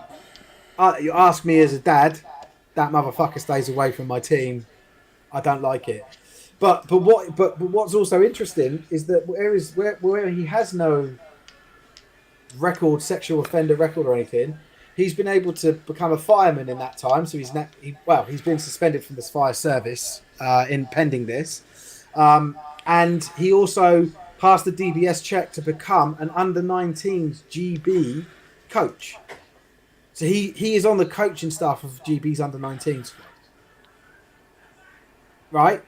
Probably not as of, I imagine that's been fucking frozen or dealt with or whatever. But well, no, because he didn't speak out. He didn't speak out and say anything bad, so he's fine. So yeah, wait till he does. He hasn't violated the gagging order, so he's got nothing to worry about. So the question then becomes, like, the Vikings can easily sort of, I don't know, get rid of that person, but then what do Baffer do, right? Can they do anything? Can Baffer say, because this has happened to you at your work and you're now barred from teaching, we don't want you involved in the sport at all, or for 6 months or whatever. Some reaction to it. And if they do that, does that not open up a can of worms in terms of, okay, well, what about, how do you know that there's not anyone else? Just because you only know about this because the Mirror picked up on it and then it was made public. Well, it's not only that. It's like, where do you draw the line in terms of, because the thing is, this is, to bring it sort of full circle and talk about football, this comes into, at the moment in the NFL, right? Very, very public thing. Quarterback for the Cleveland Browns, Deshaun Watson. Has just settled his 30th civil suit against him from massage therapists. Yeah. So essentially, they've all alleged sexual misconduct, sexual assault. Happy endings. Yeah, well, not really just happy endings, but everything from like forced oral sex has been quoted in a couple of the suits and things like that. So the NFL is trying to figure out what they're going to do with his punishment. So he's gone through, just last week I believe it was, there was a hearing with a former Supreme Court judge. So the way that the NFL does it is they bring in like an outside law person who knows the ins and outs of everything, and they get them to act as like an independent arbiter, and then they'll have the NFLPA there representing Deshaun Watson and then his legal team and everything, and then they'll have the NFL there. So the NFL's essentially trying to push for indefinite suspension because they're like, you're a scumbag, you're a client, blah, blah. And then his team's like, well, he's never been convicted of anything because the case went to trial twice. It went to 2 grand juries, and it was tossed out because it is a lot harder to prove. Well, it's a lot harder to prove things like sexual assault. It's funny using the word tossed, but yeah. No. It's a lot harder to prove guilt in a sexual assault case where it's essentially he said, she said behind closed doors. Yeah. So the burden of guilt is, so that's why they've gone the civil suit path, because in a civil suit, proving the burden of guilt is a lot easier than, what they're required to prove is a lot less than what it is in a criminal suit. The burden of proof is a lot less in a civil suit. So it comes down to, because he could turn around and say, well, I was never convicted. And this is bringing it back to Senior Durham here, Mr. Richardson. He can turn around and say, I got no criminal conviction. Like, we've got guys in the sport. Yeah, we've got guys in the sport playing, which have been... So the reason I went with the Deshaun Watson reference is because there's an NFL wide receiver, Calvin Ridley, with the Atlanta Falcons, was banned indefinitely, a minimum of 1 year, because he was caught gambling on Atlanta Falcons games last season. When he was away from the team, he'd left the team due to personal reasons. He was not playing, he was not associated with the team or anything, but he was gambling on their team to win, and I think in a couple of games he lost. They've slapped him with a minimum 1 year suspension, but they've said it's an indefinite suspension to be reviewed after 12 months. Right. So people are coming out and saying, how can Calvin Ridley, put an ACCA down, essentially put a 6-team ACCA down, lose the ACCA, and gets a 12-month suspension minimum? Deshaun Watson's out here, forcing blowjobs, like everything under the sun, and he might get 6 games. So to look at it from the Durham, from the Vikings player's point of view, I would say that in Britball there is probably some player who's got a criminal conviction somewhere, and there's probably someone who might I know there has been. I know there is. Yeah, and there's probably someone who's got, I'd say, what would be classified in America as like a felony conviction. I would say at least. All right, boys, I'm going to leave now because I want to go and watch Sheffield versus Sandwell. I've been waiting to say that for a while, so I'll see you later. All right, mate. See you later, Tebbs. Bye. Bye, Tebbs. Just for an update, the Wivens have scored again. It's now 32-6 in the Wivens-Cornwall game. So your point. So I was just getting onto that. I was leading. I knew where you were going, but I wanted to say something, so I was going to make your point for you. Well, no, I'm not finished it. So, but the other thing, right? So as much as Baffa don't want to set a precedent for themselves that they can't then support, right? Mm. So there's nothing stop. I imagine that, and I don't know this. I'm speculating that the Vikings are free to make that decision and do what they want. They're members. They can pick and choose who they want associated with their team. Yeah, definitely. Baffa doing something, I don't know that they can, because I don't think they can. They could set a precedent it's discrimination for themselves. Exactly, because.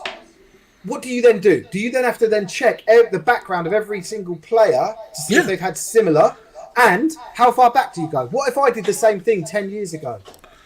Have I served my time? But it's not only that. Like, where do you draw the line in between what's acceptable and what's not acceptable for you to be a player? So it's there's nothing really that you'd have to put it down to. He's not. Essentially, He's also a coach. He's also a GB coach for under 19. So the GB. But the GB coach, that they can probably terminate him for the sheer fact of it's the same thing of what the NFL does. The NFL does a thing of it's called like defamation of the shield. So what it is it's where you're expected to behave to a certain standard of behaviour, where you're bringing the game into disrepute with your behaviour. Easy. That's an easy one, right? That's an easy one. Gone. But the do we? You know, there's I suppose under the same bringing the game into disrepute, do they then say as a player you can't play as well? Maybe that's what they latch onto. But it'd be quite interesting. So, but then on that front, as a player, you have to again, what warrants bringing the game into disrepute? Like, what about people? There would be people with felony charges. I would assume there's probably some's got an assault charge or a knife charge. I'm surprised I've never had a letter from them saying you bring the game into disrepute because you chat so much shit about everything. Yeah, because he's just whining about Baffer all the time. I've caused problems and shit, and not intentionally, but you know, I will shine a light on the fucking shit. I would argue it's those people bringing it into disrepute. It always amused me the fact that you were able to keep playing, like you had the option to keep playing even though Baffer was suing you. Yeah. Like you can be sued by the national body and still sued up on a Sunday. Yeah. Just to be very clear, they unsuccessfully attempted to sue me for defamation, but they were completely in the wrong and they backed out of it. But not before after 50 grand. 65,000 pounds they spent trying to sue me. This was back in 2016, guys. So you need to catch up if you're not sure what's going on. Come and have a go if you think you're hard enough. No, not really. It just. But yeah, so it's funny. Like, you know, right at the beginning when I started talking about this, you guys were like, "Oh, it's straightforward. Fuck him, he can go." But it's not that straightforward in this case. It really isn't. And but it is. Why Northumberland are asking for advice, and Baffer now need to probably seek legal advice on exactly how to handle this situation. I think it's pretty straightforward from my perspective because the onus is on the club, and the club, as a private members club, has the ability to turn players to terminate players and turn players away. And I think I don't know if the national body can say you can't play anymore because that's where the grey area comes in. But you would still put the onus on future clubs to still be able to go, you know what, we don't want you joining our team either. Of course. But is there an so that's I suppose that's the question. Is there even an expectation on Baffer to come forward and say something? Is it not enough that Northumberland are doing that? I think it's enough. Like that's the thing. Yeah, I think so. But I think there will be people out there saying no, Baffer should do something. But I think there's probably the best course of action given the difficult legal ground that this thing sits in, because it's not a criminal. Yeah, and that's it, because there's no criminal proceedings. Yeah, because there's no criminal proceedings, and it was done through essentially his work. So Dan's just asked what the Source score is. The last update we've got there, Dan, 14-0 Hereford over the Source. So sex offenders should be banned from playing. I agree with that. I've got yeah. Cool. Well, and I think, do you know what? I don't think there's anyone in the whole of Britball that would disagree with you there. Because the thing is, on that front though, like you can obviously check he's not a registered sex offender. So he's not a sex offender then, is he? Yeah. You know, but the other no. Okay, see, that is a grey line, because the thing is, just because you haven't been caught doesn't mean you're not a sex offender. So I'm not saying with him. You know, like, you could be. You 100% could be. You can't act on speculation. No, we can't. But we can't say he's not a sex offender because we don't know. We can say he's not a registered sex offender. Yes. Because you've got evidence of behaviour in this instance here, which has been reported, right? And then that's where you can go, well, is there other behaviour? I don't know. That's all speculation. But we can honestly say he's not a registered sex offender. Yeah, Mark, this is what happens when the scores don't come through. Yeah, when you guys make the content. Yeah, when you guys are slow with the score updates, this is where we go. We talk about everything under the sun. Clubs are meant to upload their code of ethics to the portal on an annual basis. If a club's own code of ethics addresses the issues or issues akin to this, then BAFA have a means to advise clubs accordingly. Yeah, cool. So yeah, I'm quite interested in seeing sort of like what ends up happening here. I can imagine that there will be a public statement from either Baffa or the Vikings, or maybe a joint one. I don't know, but there's definitely something that will happen. What I think is really interesting, and this is fuck all to do with our sport, is how can someone that is works in a fucking school with kids that gets I don't know, charged, convicted, terminated. but like accused and found guilty of sexually sexually motivated activity towards the children. How can they get punished completely independently of our criminal justice system? That is fucking, as a parent, that is fucking terrifying. Because so it's okay, you can fuck the kids if you want, and you just can't be a teacher anymore. No. So my understanding is my understanding is that it falls under sort of multiple things. One has to be, someone to press the charges. Is one. There has to be a complaint filed. Now that can be filed. That's the thing. So that can be filed on behalf, like it can be filed by the children themselves, by their families, or even by the police. That's the other thing, is the police can file charges if they believe that they've got enough evidence on behalf of. But I'm pretty sure, and I haven't read the full document yet, but I've had a few conversations with people that have, and I'm pretty sure that he admits guilt. Like he said, yeah, it was me. Put his hands up and said it, right? And it's they're not enough for the police to say, oh, we can pursue this. So it has been. So there was a police interview. So that's one thing that the Mirror article mentions as well, that there was a police interview. So he agreed that he sent WhatsApp messages to Pupil C stating he loved her, but during a police interview he stated this was never a sexual thing, more of a friendship, like I love you, let me help you sort of thing. He also told police, alerted after a complaint to school, that he had told Pupil C that they could get married in the future. It doesn't touch on where the police are going with this. I would assume that it probably has to do with whether they've got enough other evidence, or I'm not sure. But yeah, 14-0 to Hereford. Just switching quickly. Second half about to kick off at for the Thundercats. 48-0 Kings start of the fourth quarter. Yeah, and I gave Tebbs two things. I gave him a 55-point over/under total. And I gave him a 20-point second half line. So it needs to be, essentially 55 will get us to the over and the line. So you never know. But I just wanted to touch on this very quickly because the NFL's my sort of domain as opposed to yours.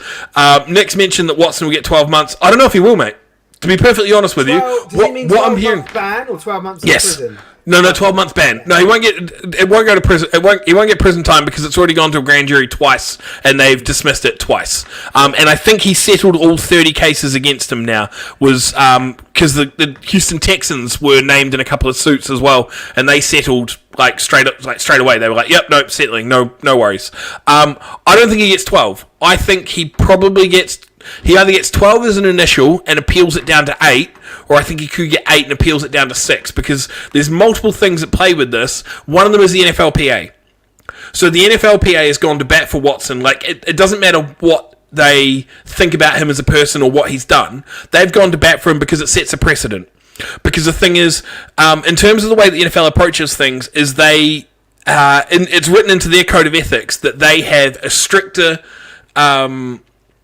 code of ethics for coaches, team presidents, club owners, things like that than they do for players. They expect more from their coaches, owners, players.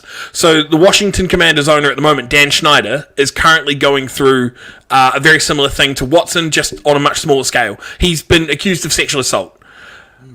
Still the owner of the team, nothing's happened, and he's also expected to appear in front of, I believe, the Senate or Congress about the fact that there's been a whole massive shitstorm that's come out around the way that the Commanders operate in terms of their working environment and things like that. So the NFLPA is sitting there and they're going, well, how are you going to give him a year when you're letting this dude still own this team? If it's the other part is Robert Kraft. So he got he was essentially paying for happy endings. Came out, admitted it. He was like, "Yep, that's what I was doing." He's the owner of the Patriots. Yeah, I know who he is. Yeah. So he got fined, and I believe they had to forfeit draft picks as well. So he got fined $1 million. They had to forfeit draft picks. Wow.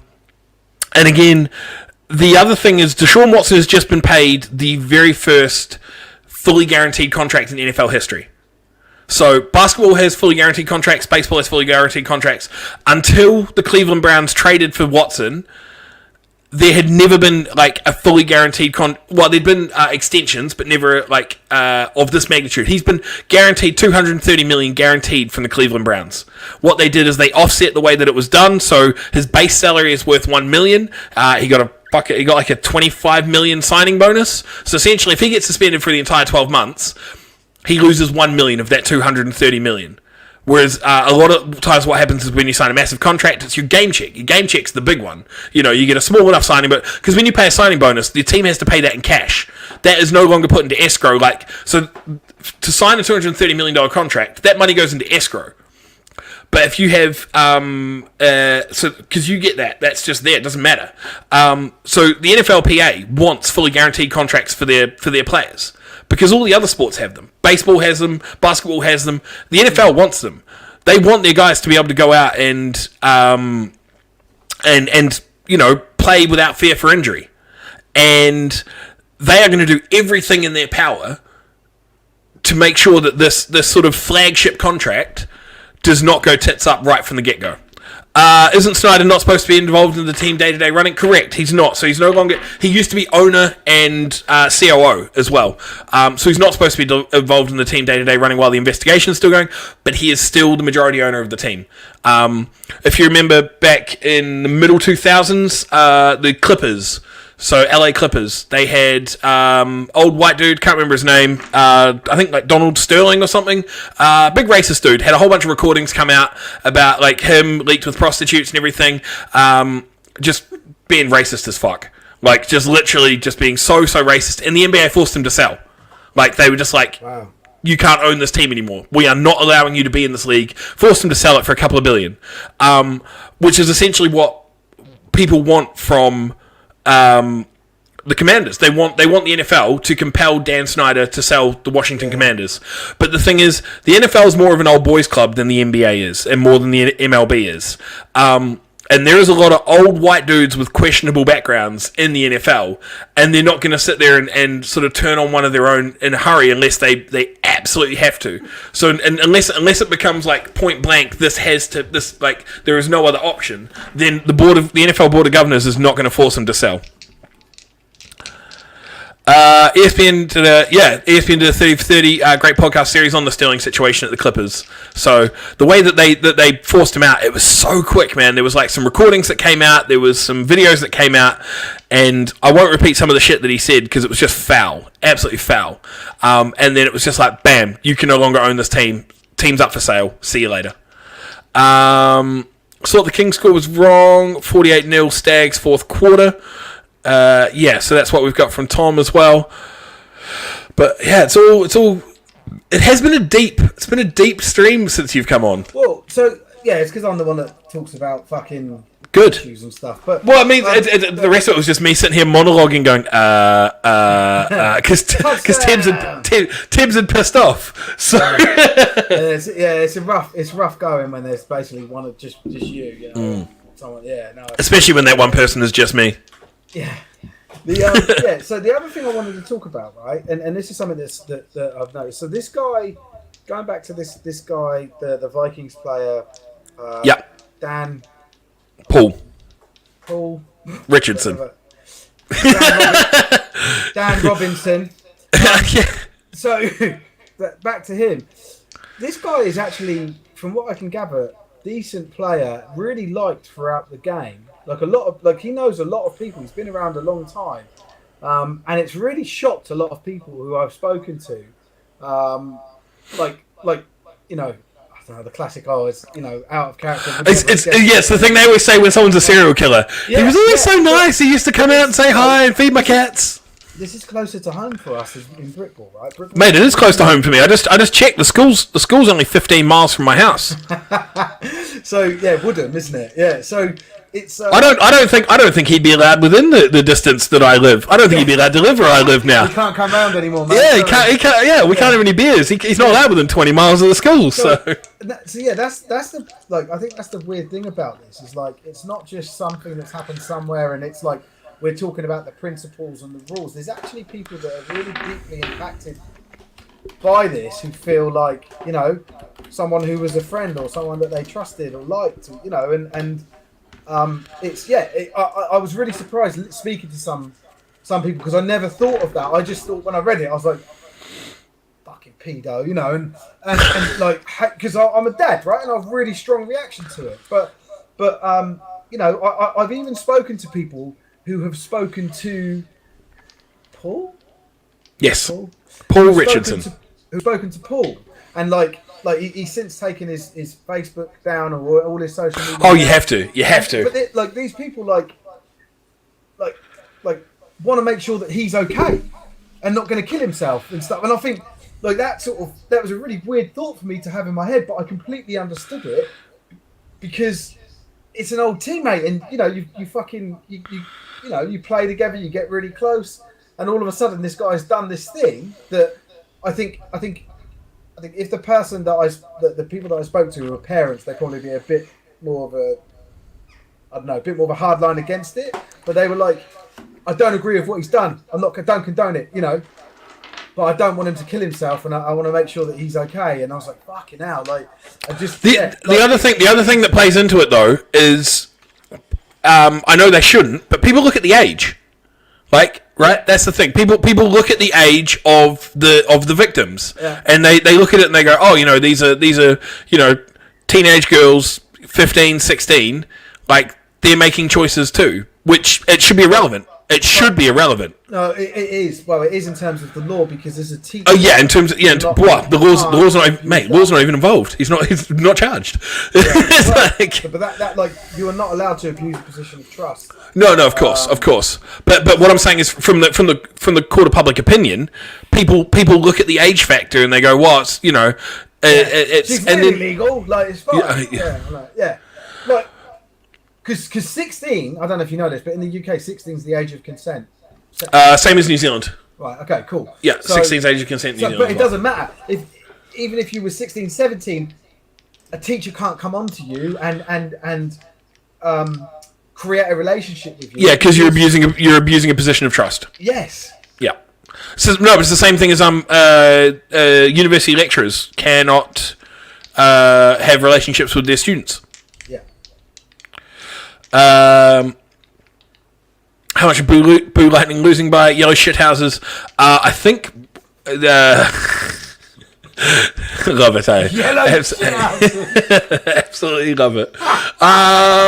What was the most recent update we did have from that game? It wasn't. Mate, I've been talking about my stuff. 7-0 Donny. Yeah, 7-0 Donny. Police flirting with a 16-year-old, no issues. Teacher flirting with a student, no. Yeah. It's a bit of a double standard. There we go, Hereford up 20-0 versus the source. We've got from two different sources. Cats are 39-0 up. Yeah, they're hammering the Thunder today, aren't they? Jeez. Oh, they were always going to though. Like if you look at our predictions and stuff, no one from like usually we have someone deciding to take the piss on certain well, it's true though. Like Tebbs with Dunfermline. He's a contrarian, isn't he, Tebbs? Yeah. Like, but it's what are you doing? Yeah, but it's not just Ted. Like sometimes Hayden will do it because he likes the logo or something. Yeah. Like even you're like, wow, I just thought they'd win. Like it's sometimes we take the piss a bit. Well, I don't always go for like sometimes I'll go for an underdog because I just think they'll win that one today. Like that's it. There's nothing behind it. And he's got some giant Steelers. Well, we could probably get Tebbs to. He's on his way. But he said it's about an hour drive for him, or half an hour drive. Oh, right. Ah, yeah. No, we'll hopefully have some a little bit later on before we shut up shop at 5. Are we going till 5? Wow, I'm happy to keep chatting about this. Let's go to 4:15. Oh, so 7 minutes. Make the decision. Stop wanting to spend time with your kids. Both my older boys are out in the garden now, and Oh, there we go. So you can sit inside and hide from the sunburn. yeah, well, that's the problem. Is one of them's just in a nappy, and I think they've run off out, and while their mum's with the other baby, with the baby. So, I was like, the other baby, you haven't got four now? Fucking hell. the other child. Yes. Yeah. Humber finally punched it in, so they take the lead. Humber, what's that? 7-2. Yeah, 7-2. Oh, Lincolnshire's... Yeah. Humber were 2-0 up, weren't they? No, Lincolnshire was 2-0 up. Ah, I got that wrong. Yes, you did. Lincolnshire have led the majority of the game 2-0 up, so Humber have taken the lead. Cool. Adjusting that accordingly. But yeah, I am sort of curious as to why the police have decided not to, or whether they might now due to sort of public outcry. But it's quite interesting that this obviously happened in 2017. Why are we only getting a review this year? Now that's down to the school system and yeah, but five years. Yep. 5 years. So it was put off till 2021, and then they postponed it by a year. I think that was some evidential thing. Yeah, but they had 2 years of pre-COVID. Aye. So. Those girls are probably like 24 now. Well, you think about it, it's what, 2017, 5 years ago. Yeah, they've been probably in their like late teens, early 20s now. Yeah. Yeah. He's definitely texting them up. It's mad though, isn't it? Like that people can age in 5 years? No, just that that age difference is the difference between him being considered a child sex offender and just chatting to some birds. Although I suppose if he's a teacher, then it's a problem. But it doesn't matter. It doesn't matter the age of the student. Context is everything in that fucking in that world. I don't. So as somebody who studied teaching at school, at uni, did placements and things like that. I don't understand how you can, and for me it was sort of difficult because I was fresh out of school myself. Like when I had my first placement, I was like 19, 20, and so I did high school PE. So it doesn't really make a lot of sense to me. At 29 years old, why? And I see it now. You walk down the street and you see kids at school, and you're like, did I look that young when I was at school? I swear I didn't look that young when I was at school. And even right up until when I was sort of 16, 17, in my final 2 years at school, I always thought I looked like a fucking grown man, but I didn't. But I don't understand how people can look at a child and be like, oh, that's attractive. But yeah, that's the thing. There was only on my second placement. Sorry, first placement I did was at what we call an intermediate. So that was with kids that were like 10, 11. So I did PE teaching placements for 10, 11. Second placement was high school, and I was 19, and these kids were 15, 16. So at that point you're looking at a 3 year gap, and it's just the moment I set foot in the school premises, it was the idea never even came close to crossing my mind. It was literally, I am an adult. These are children. Even though I was still a child myself, essentially, at 19. I just got an update. I've got an update in our comments about this thing. He's been banned from playing and no longer part of the team. Oh, right, okay. That sounds like one for Baffa, one for the Vikings. And one each. I don't want to sort of speculate, but that's what it sounds like. It sounds like he's no longer part of the team, but he's been banned from playing altogether. So. Oh. Failed field goal. Cats number 1. Banked 2 on sports and lights, and has been jacked from the game. Wow. And the Aberdeen have hit back. Ooh. Let's go! See, I know this could have also been the one that they put as game of the week, because the first time these two teams played, there were 7 points in it. Now Tom has called me out before on a show about Tom from the Stags called me out about 3-4 weeks ago, saying that he thought that the reverse fixture of the Roughnecks and Clyde Valley was going to be a lot closer than people thought. Like it was really close in the first fixture, and I kind of just warbled off and said, oh, Aberdeen beat them in the first time, they'll beat them in the second time, and he put me in my place about it, saying, no, it was a really, really close game. Like, you need to give Clyde Valley the respect that they're due. Nah. Would would this have not been bad? Like, would this not have been a bad shout for Game of the Week? Or would that have been too sort of like blowing your own horn from the breens? Yeah, that's it. To, I think to that's put, what stopped him. I think that's what stopped him, mate. I think right. when it comes to well, Chris won't even pick the Aberdeen games, and he's not even. I won't pick Bristol games. Yeah, but you're not the coach. Like, you're the supporter who played versus who? Yeah, supporter in kit. Yeah. Just a real enthusiastic supporter running up in full. You're a full kit wanker. Feel like a first year rookie. Mum, Oh, you old ass first year. Yeah, for Facebook. Yeah, so Sean, are you playing? Is Sean playing? Is he associated with any team at all? Because obviously they had their drama where they left. I believe it was Clyde Valley, wasn't it? Yeah. Oh no. They left. Oh. Aberdeen. And now they're back. Oh, and they're back. Oh, Okay. Chris is back on. I don't know if Sean is. I think Sean might be taking a year out. Right. Just to discover himself. Oh, okay. So a gup yar, but in Scottish. Yeah, I'm not going to try. My brain went. Do you want to do that? And I was like, no. Posh Scottish. Posh Scottish. I can't. No, I'm not even going to attempt. Like all I've got is like fucking Mel Gibson running around my brain right now, and I'm not going to do that either because I know that pisses the Scots off as well. So I'm not. I refuse to it. So, just to touch on what Mikey mentioned here. So, touchdown Warhawks. Josh Guthrie connects with Brad Wright for a 45-yard passing touchdown. Jordan Edmondson adds the extra point. We've got the end of Q3 there for the Wivens and the Monarchs. 32-6 there for Somerset over Cornwall. So, after all the flags, it means that the Cats start the drive from the shadow of their own goalpost as well. Well, it depends how low the sun is. It's quite high at the moment, mate. I've got a sweaty fucking back. Right, so what games are we waiting for scores on? There'll be a few still, I think. DC Gateshead, Darlington Notley. Oh, just watch the stream.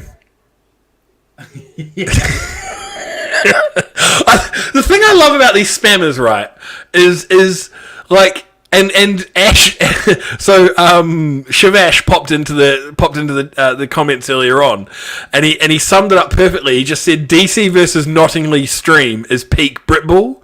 Like who in their right mind who actually knows anything about Britball is like scrolling on YouTube and or like you're on Facebook, you're watching this, bam, pops up. Watch DC versus Nottingley live at 2 p.m. Who's looking at that going, you know what? Mate, yeah. I could do with a DC versus Nottingley fix. Window, like fuck off. Yeah. Sorry, Darlington versus Nottingley. Even though that quality doesn't get too much better jumping from DC to Darlington. Yeah, have I not sold you on it? The fact that it's Darlington playing and not the Presidents. What if I told you it was Gateshead Darlington? Like, how high do I need to go to get you to? Oh, what? For me to watch a stream? What about what? Okay, it depends what's going on that day in my life. Let's start it at the bottom. Now we're here. Would you watch? You need to talk to me about how busy I am in my life. Like, No, let's say you're looking for a game to watch, right? You're like, I'll watch anything. Devils are up 21-0 over OVE. Let's say you're looking for a Britball game to watch, right? But the thing is, you want to make sure you're not wasting your time. So, let's start it with. Would you watch Cornwall versus Torbay? Yeah, I'll watch any game. Would you? Yeah. If you're talking about me having time and okay, but let's do a comparison. Okay, let's say there's like 15 streams on, right? Yeah. All at the same time. You've got to choose one to watch. Are you watching Torbay versus Cornwall? I would go for the one that the game meant the most, or it was the highest level. Yeah, well, that's what I'm saying. The quality of football. Would you watch Torbay versus Cornwall? Well, no, like I said, like I probably wouldn't watch a Div. Just play the game. What's a stupid game? There's too So there's too many variables. Too many variables. I need less parameters, please, Aaron.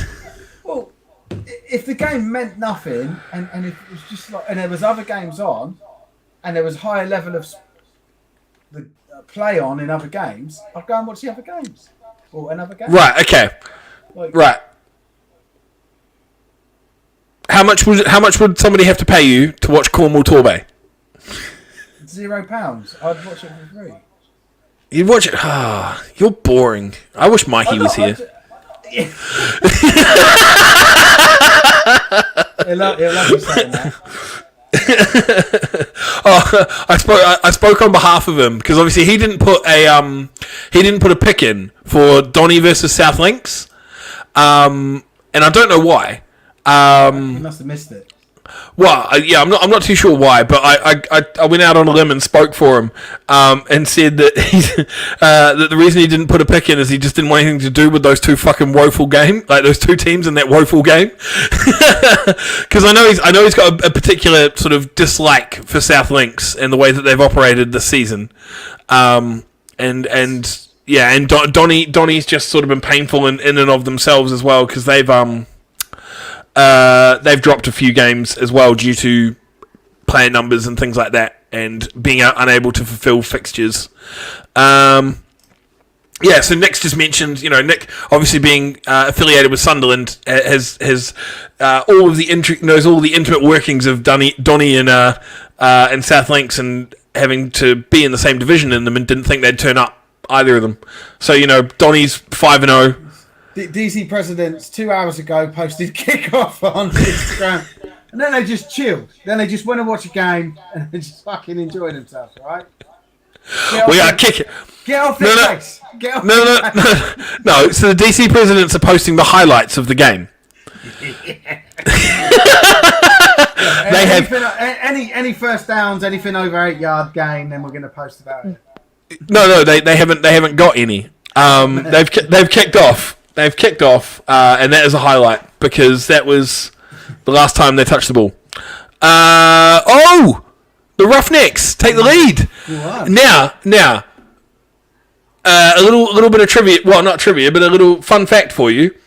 Yeah. This was the final score of the first time they played. So when these two teams played in week 1, this was the final.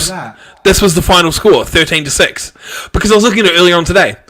Because I had a big conversation about Clyde Valley and Aberdeen. So this was if this is the final score of this game, if this is what it finishes as, they would have had the exact same scoreline for both games. Yeah, that's cool. Interesting. We've got a Prem score. Oh, apparently Sheffield Giants 7, Samuel Steelers 0. That's not going to be enjoyable for Tebbs because he's hoping that there's no mercy rule in effect by the time he arrives at the game because he wants to watch something. I don't expect there to be. I'm hoping that game. I think the Giants are much better than the Steelers, but I don't think it's going to be a massive blowout. I think it'll be a little bit more competitive for the Steelers. The Steelers will be a little bit more competitive in that game. The last time they played, the Giants beat them 55-6. Oh, look what Mikey's just fucking... Sorry. Of course they have. Of course they have. Just the worst team in the sport. Oh, boo, Lightning. Boo. They exist because of one of the reasons that everyone doesn't like Baffert. The red and yellow card. Yeah, the red and yellow cards. Well, that's one thing, but also that they didn't have an associate process. They just got dropped into the league because it was the COVID year. Oh, boo, Lightning. Just so because they were making up numbers to help get more money into the sport, so that Pete Ackley's salary gets paid. Nice. Thanks, Cricket Pete. Cricket Pete. Cricket Pete. No, you're not. No, you're not, Nick. No, you're not. You are not stunned. You didn't think they were going to turn up, so you are not stunned that they dipped. Did they make it to the second half? Yes, it was 7-0 half time, but I don't know if they came out of the tunnel at the second half. Absolute wasters. Yeah, you do not get to say that I didn't think they'd turn up, and then say that you're stunned that they're not finishing the game. And he knows that I've called him out on it as well. Yeah, just mention it's also warm as fuck today, so both the Giants and the Steelers will struggle in the second half, more than likely. Cats are blowing out the. This is a rough send off for Ian. He's got to be in his last couple of games there, right? I don't know what the. It's got to be second to last. I'll tell you. Yeah, I think it's either second to last or. Is it last home game? Probably last home game. Yeah. Who are they? What's the team called? Sussex. Sussex. Yeah. No, I couldn't remember. They've still got two. They've still got two more after this. This is their last home game. Well, if I'm looking on the website, which team's on the left, which team's on the right? Home team or away team? Home's left. Home's left. Yeah, this is their last home game against the Cats. They've got 2 away games next week and the week after against the Blitz B and the Spartans. Any Railroaders minors updates? Last we saw was 20-14 to Crew, I believe. Is that what you've got there in front of you, Stephen? Probably. I believe it was 20-14 to Crew, coming out of the second half. Yes. Yeah, coming into the second half. Sorry. Cats kickoff goes out of bounds. Thunder take the yards. Trot the offense out. Delay a restart at Crew. Member of the ref team with the medics. Third and fourth quarter have both been reduced to 12-minute quarters. For an update on the Crew. And LL Coolpy and Ollie are just fighting to get their updates in first to see who can give us more about the Cats game. Well, I don't want to go to a different game. yeah. Stop being roving reporters at the same game. We've double booked you. Might as well be Bafra. Yeah, so Ryan's just mentioning that it's still 20-14, so that's Crew leading the Lee Miners there.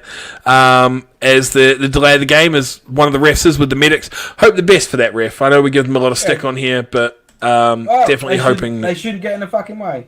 No, I don't really know. He's up, fam. Bloody hell. I was joking.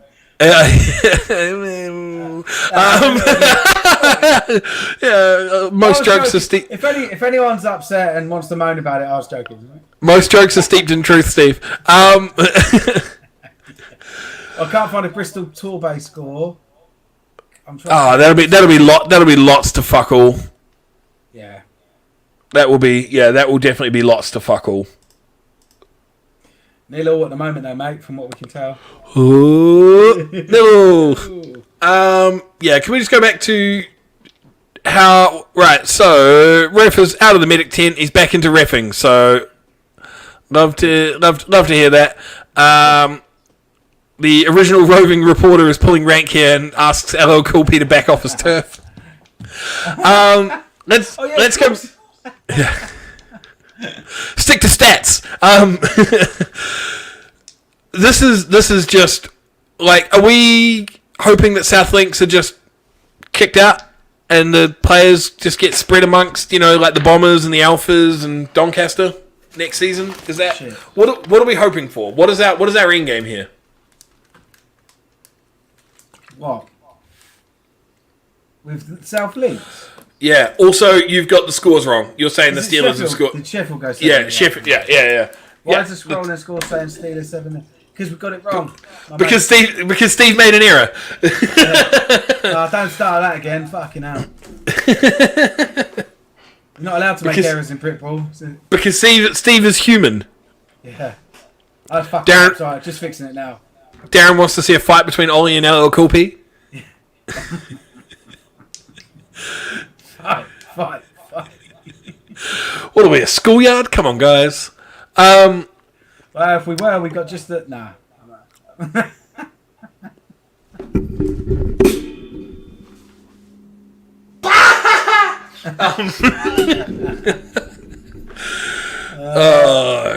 Yeah. God damn it. Let's focus on some other stuff. Yeah, no, South Links. Come back to South Links. What we... Like... Because that catchment area... Just fold. fold, and then split out to Lincolnshire, like because in that area. It wasn't, but thank you. But, Yeah, I just do not give Steve that much credit. Yeah, I don't deserve it. I don't know about the area. I don't know how many teams there are. Well, that's what I'm many googling. People live in that area and all that shit. I just know that this team had a really easy ride into the league, And they've been shit. never finished, haven't completed all their fixtures. Probably have seen as many. Go the Stags! Congratulations to the Stags. Ah, nice. Stags win Div 2. Ah. Div 2 NFC North, yeah. Well done to the Highland Stags. Congratulations. Yeah, so I don't know enough. I don't feel like I know enough to comment on it. I just get fed up of hearing the same name over and over again associated to shit parts of the game. Forfeits, early ending, mercy rule, like they're just not fit for purpose. They shouldn't exist, in my opinion. Yeah, so from the ashes of Peterborough, probably. But the thing is, where they are, there is so many teams that they could, like Leicester is just up the road, Nottingham just up the road, Lincolnshire Bombers just up the road. Go a little bit further, you've got the Alphas, you've got the Humber Warhawks. If you want to go east, you've got Norwich. Like you go south, you've got the Cambridge, like the Cats, like. Tony Fudge. Go to Tony Fudge. Bombers just blocked Humber punt, recovered it in the Humber. Bah! See, I told you, game of the week. Game of the week. Like I said, for different reasons or the wrong reasons. Yes, I agree. So Darren's has mentioned close to Northants, Leicester, and Nottingham. So there's so many teams around there that Is this a classic case of just like it's my ball, I'm going home, I met my own team? I think it's a classic case of Blackjack and hookers like that. Yeah. All right, Bender.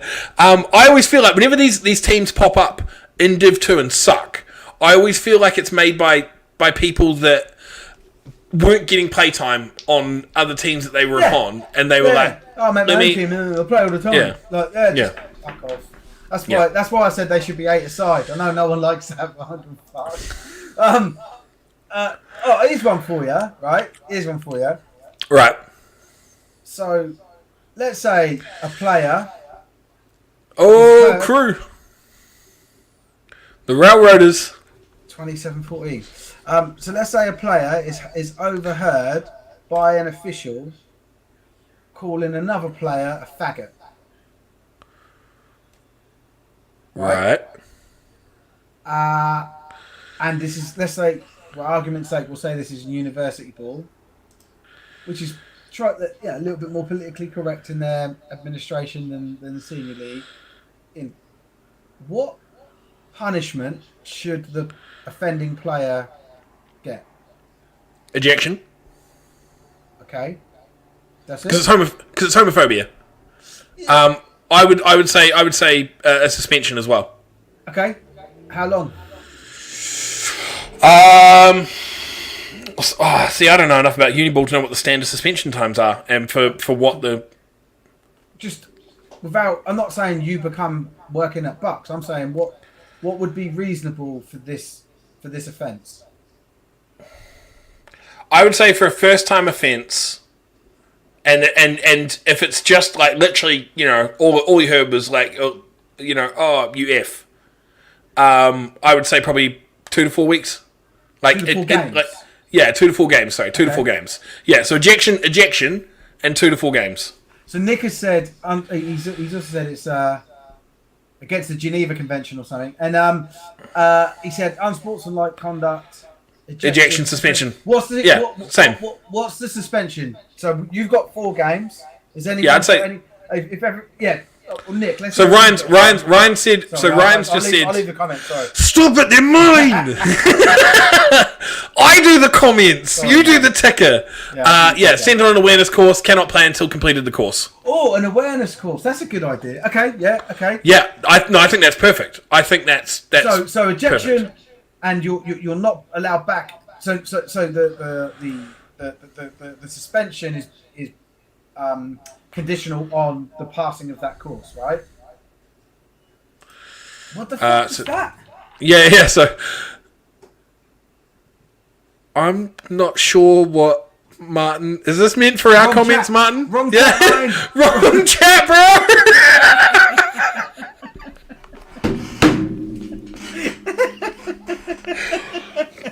So as punishment, he has to go work in a bakery. I don't know what this is, but It's good. Oh, all right, thanks, Martin. I appreciate you sharing that with us. Martin, did you just put a food in? yeah. What punishment do you think should happen?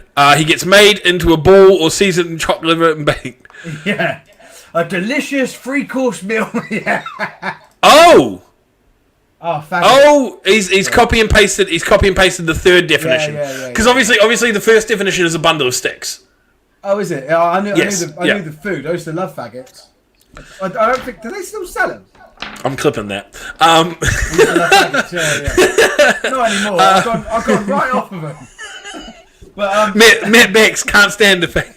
No, I'm just. Hey, there's nothing like a good faggot. Anyway, let's just stop. Stop there. I haven't. This is just you. This is just you. So the hypothetical that I asked about, just what would be a reasonable punishment? And I really like the suggestion of the. I like the awareness course. Yeah, definitely. I really like. I would still say probably. What if you did it the next day online? Like, here you go. Is that enough? So awareness course, unless you're playing Chef Ramsay, and the meaning could be misunderstood. No, so I was going to say like there needs to be a minimum game punishment because, like you say, what if you could just sit the course, in the week between? So even if you can't do it online, but like in the week between games, or what if you've got like a gap of like 3 weeks, 4 weeks or something before your next game, and then you're able to complete the awareness course, and then it seems like you've got no punishment in terms of game suspension. So I would still say. Like a minimum 2 game or something? Yeah, minimum two, up to 4. Yeah, and then obviously it depends on is this the first infraction, second infraction? I'm just saying, like let's not talk about like exceptions and stacking and repeat offences. Let's single offence for this guy and I just thought it. So the reason I came up with this hypothetical is because it's actually real. I was chatting to someone today. And he got suspended. He called another player a fag. It wasn't defending the fact that he said it. He was like, I shouldn't have said it. Got suspended for an entire season. I can see it. I know. Well, especially in Uniball, right? Because it's like, they're like students and they. Well, it's not only that. What are they called? The student association or something like that. Student unions. And the student bodies look at stuff and it it reflects considered sexual harassment, isn't it? It's also homophobia. It reflects on it reflects on the university as well. So that's the thing. I can understand why he got a full year because the university has to be shown to be inclusive. Because the thing is, if this gets out that he's done it and he only gets a week or 2 weeks, then straight away newspapers jump on this and they're like, ex-uni promotes homophobia. But does he? So this is the other thing, right? Is intent not part of it? Like if I was someone that hated homosexual people and my behaviour aligned accordingly to that, surely the rules and the laws are written for that. Like if I say a homophobic slur, does that make me homophobic? Yes. No. How? It doesn't matter. There's no reason you should be using it. But I don't agree with that. I don't think saying I'm not saying like I'm not saying like bad, outside of the context of the food order where you're can you say a racist joke without being a racist? No. I think you can. No, because it's racist. But it's a joke about race. Or but the thing is you like don't all Mexicans work hard, for example. Yeah, it's a racist comment. So if I say that, or if I make a joke around that, and not work hard, like all the more accurate, like the more accurate racial trope would be like all Mexicans do yard work or something along those lines. Yeah, something like yeah. But you are a racist for perpetuating a racial trope. See, I don't agree with that. I think you're a racist if you if you genuinely look down on someone from another race, like you think they're fucking dog shit underneath you, that's racism. I don't consider it racist. No, no. Stereotypical joke about something which genuinely is a joke. No, but there's still I'm like. not saying this was a joke with the faggot thing. Okay, so are you a paedophile for chatting up 16-year-old girls? There's degree. You're adding in shades of grey. Well, no, it's not. He hasn't slept with them. It's still. You're adding sexually. And you're perpetuating a racist trope. You're adding in shades of grey.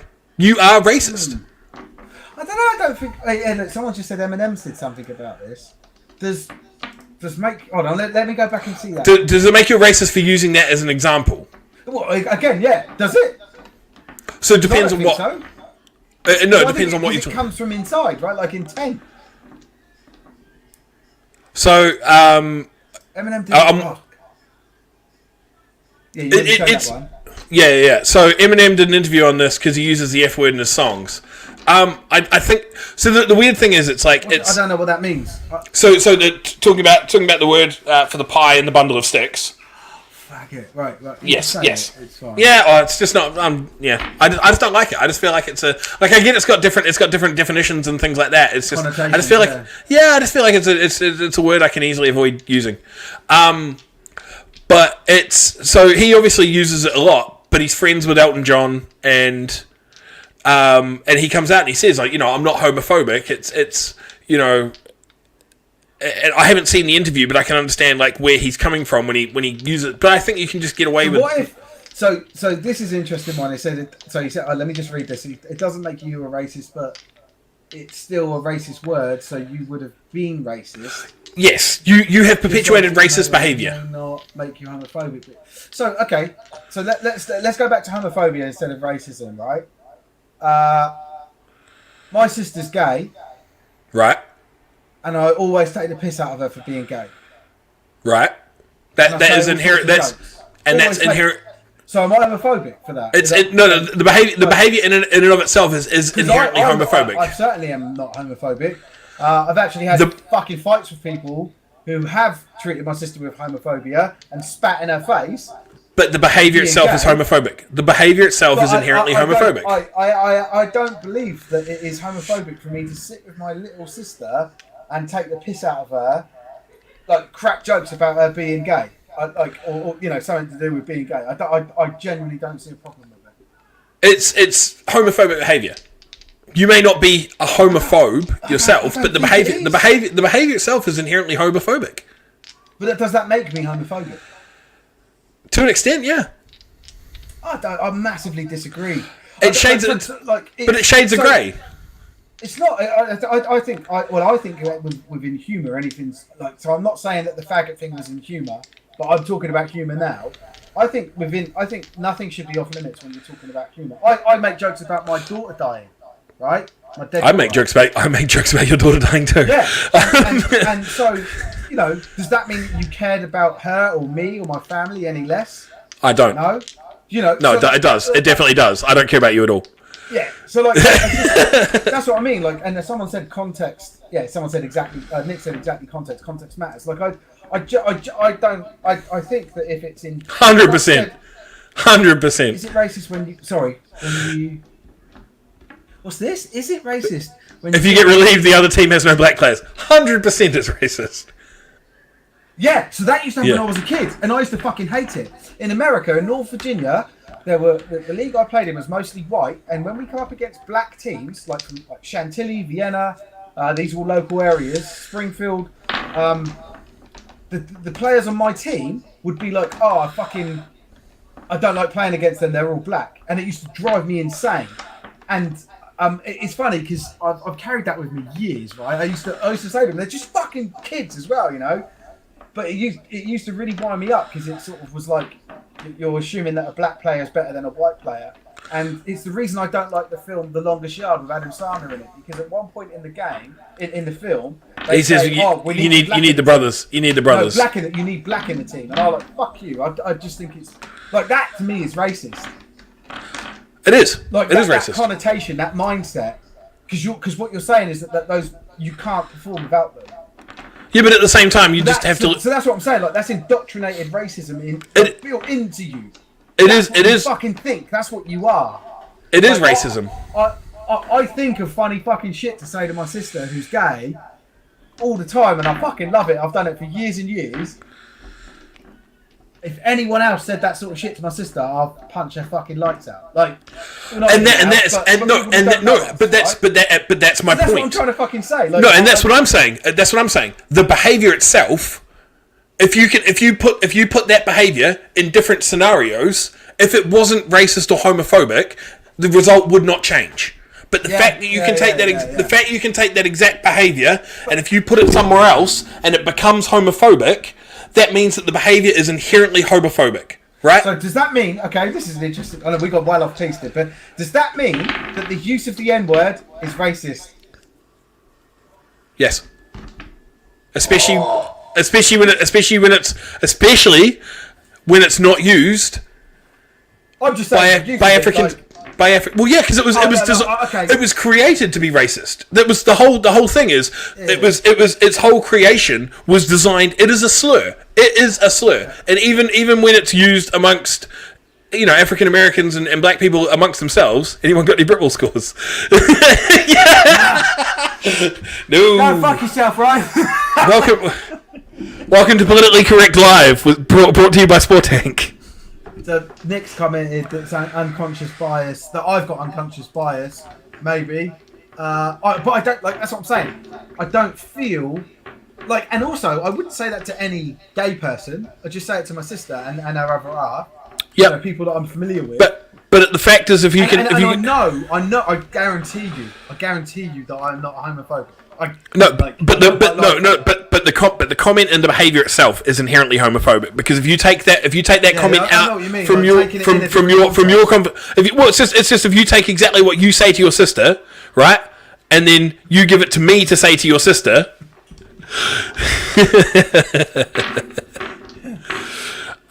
If you take what you say to your sister and then you pull it out, and then I come up and I've never met your sister before and I say it to your sister, that's homophobic right there and then. So the comment and the behaviour itself is homophobic. Yeah, okay, I got it. Yeah, I agree. But because the intent isn't, but the usage of it is. The usage of it is. Because you're right. If you use it in a different context, it would be. Because if it was not homophobic, you should be able to transpose it into any situation. Yeah.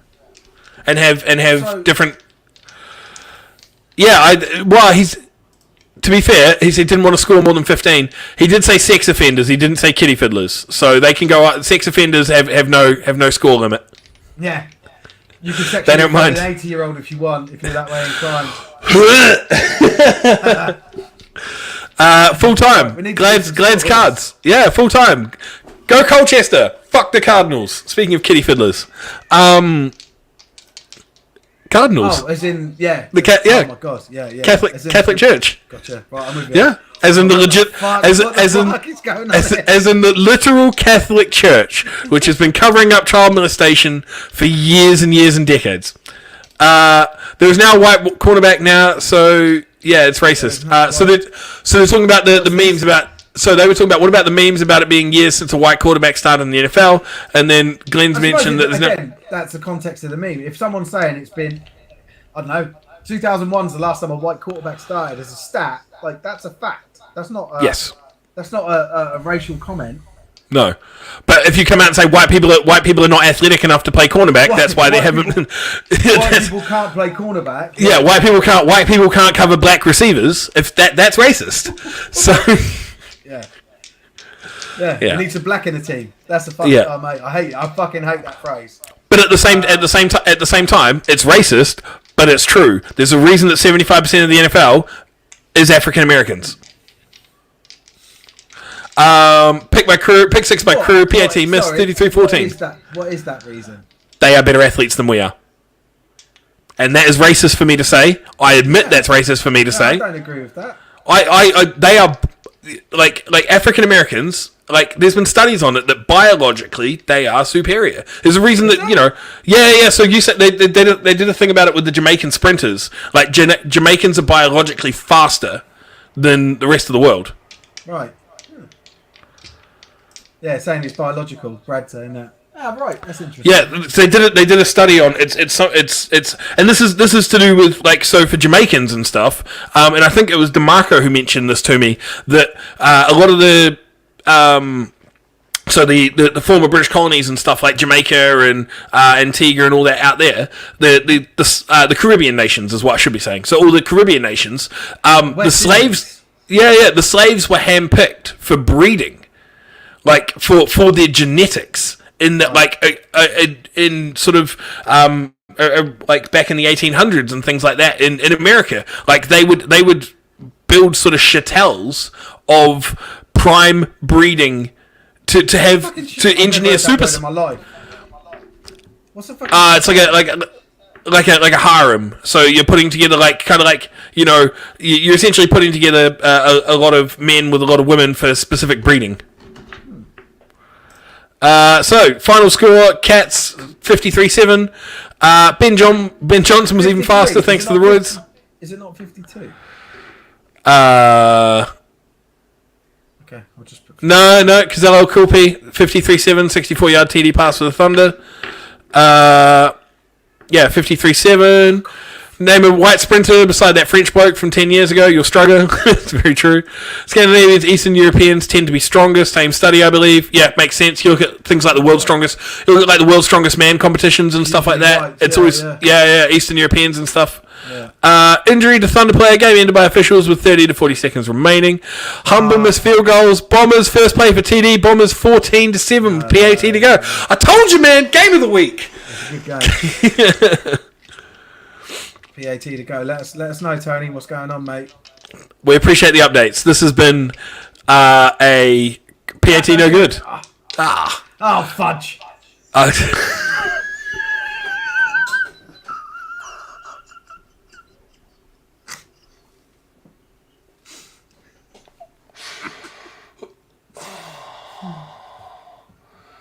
The level and the intensity of conversation we've gotten to today, and you're going to fucking end the show on that.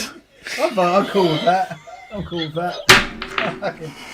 I missed it. I've missed it. Like the depth of like, and how serious we've gotten into conversations, and you're going to fucking end it on that. Ah, fudge.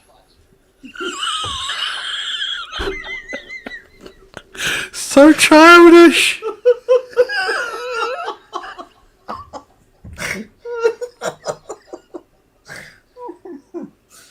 And there's people sitting at home just like going, and there's the idiots that we know. Yeah. TD miners from kick. Probably think we're idiots anyway, Mate, the kickoff, the miners have scored 2 kick return touchdowns today, or third touchdown from the kickoff return in the game. So the miners have returned 2 for a TD, and Crew's returned 1. So miners go for 2, 33-20 to Crew. Crew leads 33-20. Yeah. That's a game. 30 for 30 did a documentary about Jimmy the Greek. He got sacked from TV for saying the similar thing back in the 80s. What? Similar thing to what, Darren? We have talked on a lot of things. Whites being good. Oh, right. I imagine. James has asked if the Steelers games play to the Steelers games finished. This is prime viewing. Everything from noncery to homophobia to fudge. We should start. Yeah, fudge. He's not going to fucking comment again now, is he? Like, fucking. We're never going to find out the end of the game of the week. I completely fudged that. Oh, fudge off. Fudge you now. Pack it in, will you? We should just do a talk show, like a podcast show, just talk shit. Oh, God. Give us topics. Fun. Although, I think that was the idea of the show, wasn't it? And then we started to get really inundated with scores. We're like, oh no, we've got to keep going. Yeah. Scores. It's only gone, we've only reverted back because there's not many games today. Tom and Nick's copy of the Equality Act is on fire. Oh, Jesus. So, well, it was all from a hypothetical Yeah, there was Faggot question. Faggot question? Question about the word faggot? I don't know, whatever. Please don't say a sentence like that. Like it's just, Actually, that sounds awful, doesn't it? that sounds horrendous. Yeah, faggot question. Sorry, yeah. I didn't mean to. I mean that to sound so abrasive. Yeah, come on, man, do better. That kills me. That's the laziest thing that I fucking hear on the internet. What, do better? What, yeah. At what? No, yeah. All you need to comment back is be like, I ran 3 miles in 2 minutes today. That's my personal best. Yeah. I'll cut back on the sugar. Yeah. Crew fumble from the kickoff, minus ball on Crew 25. This was the other game I mentioned should have been game of the week. I said Lincoln Humber and Crew Lee. Good. Truly. So Nick blames Yo!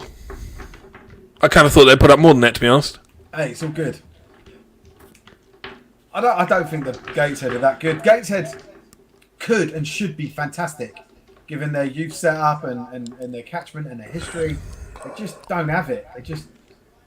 It's like they're like a tier down from the Birmingham Bulls. The Bulls actually can win games, but it's like they can't sustain wins for over a long, more than a year period at a time. That game was called off, Tommy. You missed it, but we had an update from Mikey where essentially the game was called early because South Links decided they just didn't want to play anymore. Eagles lost 28-0. Oh, okay. So Norwich notched it up 28-0 full time. Don't think that really surprises anybody in terms of Well, I think Tebbs picked Oz, and he said that the way that they perform. He's got affiliate links and stuff, but he gave us a big spiel about why he picked them as well. But he was full of shit. Just ignore him. He'll go away one day. Yeah, chatting shit. Full time Somerset 40, Cornwall 6. Somerset. Okay, cool. And then full time. Was it 40? Sorry, mate. Yeah, 4-0 to 6. Yeah, got you. Full time for the Ipswich game was Colchester 17, Ipswich 6. Oh, you shithead.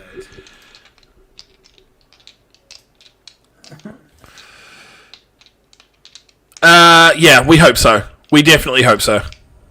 I've really fucked up. Well, yeah, but in what way? I just like all the score posts. I've just completely ruined it. Oh. I'm not sure, Tommy. So Tommy's just asked what the score was when called. Mikey, are you still here? Mike Gray, can you confirm what the final score was? You had the update that it was packed in, so if you can still confirm it, that would be amazing. Crew versus Lee's going into the fourth quarter, and then apparently it was EP Sports Game of the Week, Crew versus Lee. They know what they're talking about. Not about homophobia. What did we pick for Game of the Week?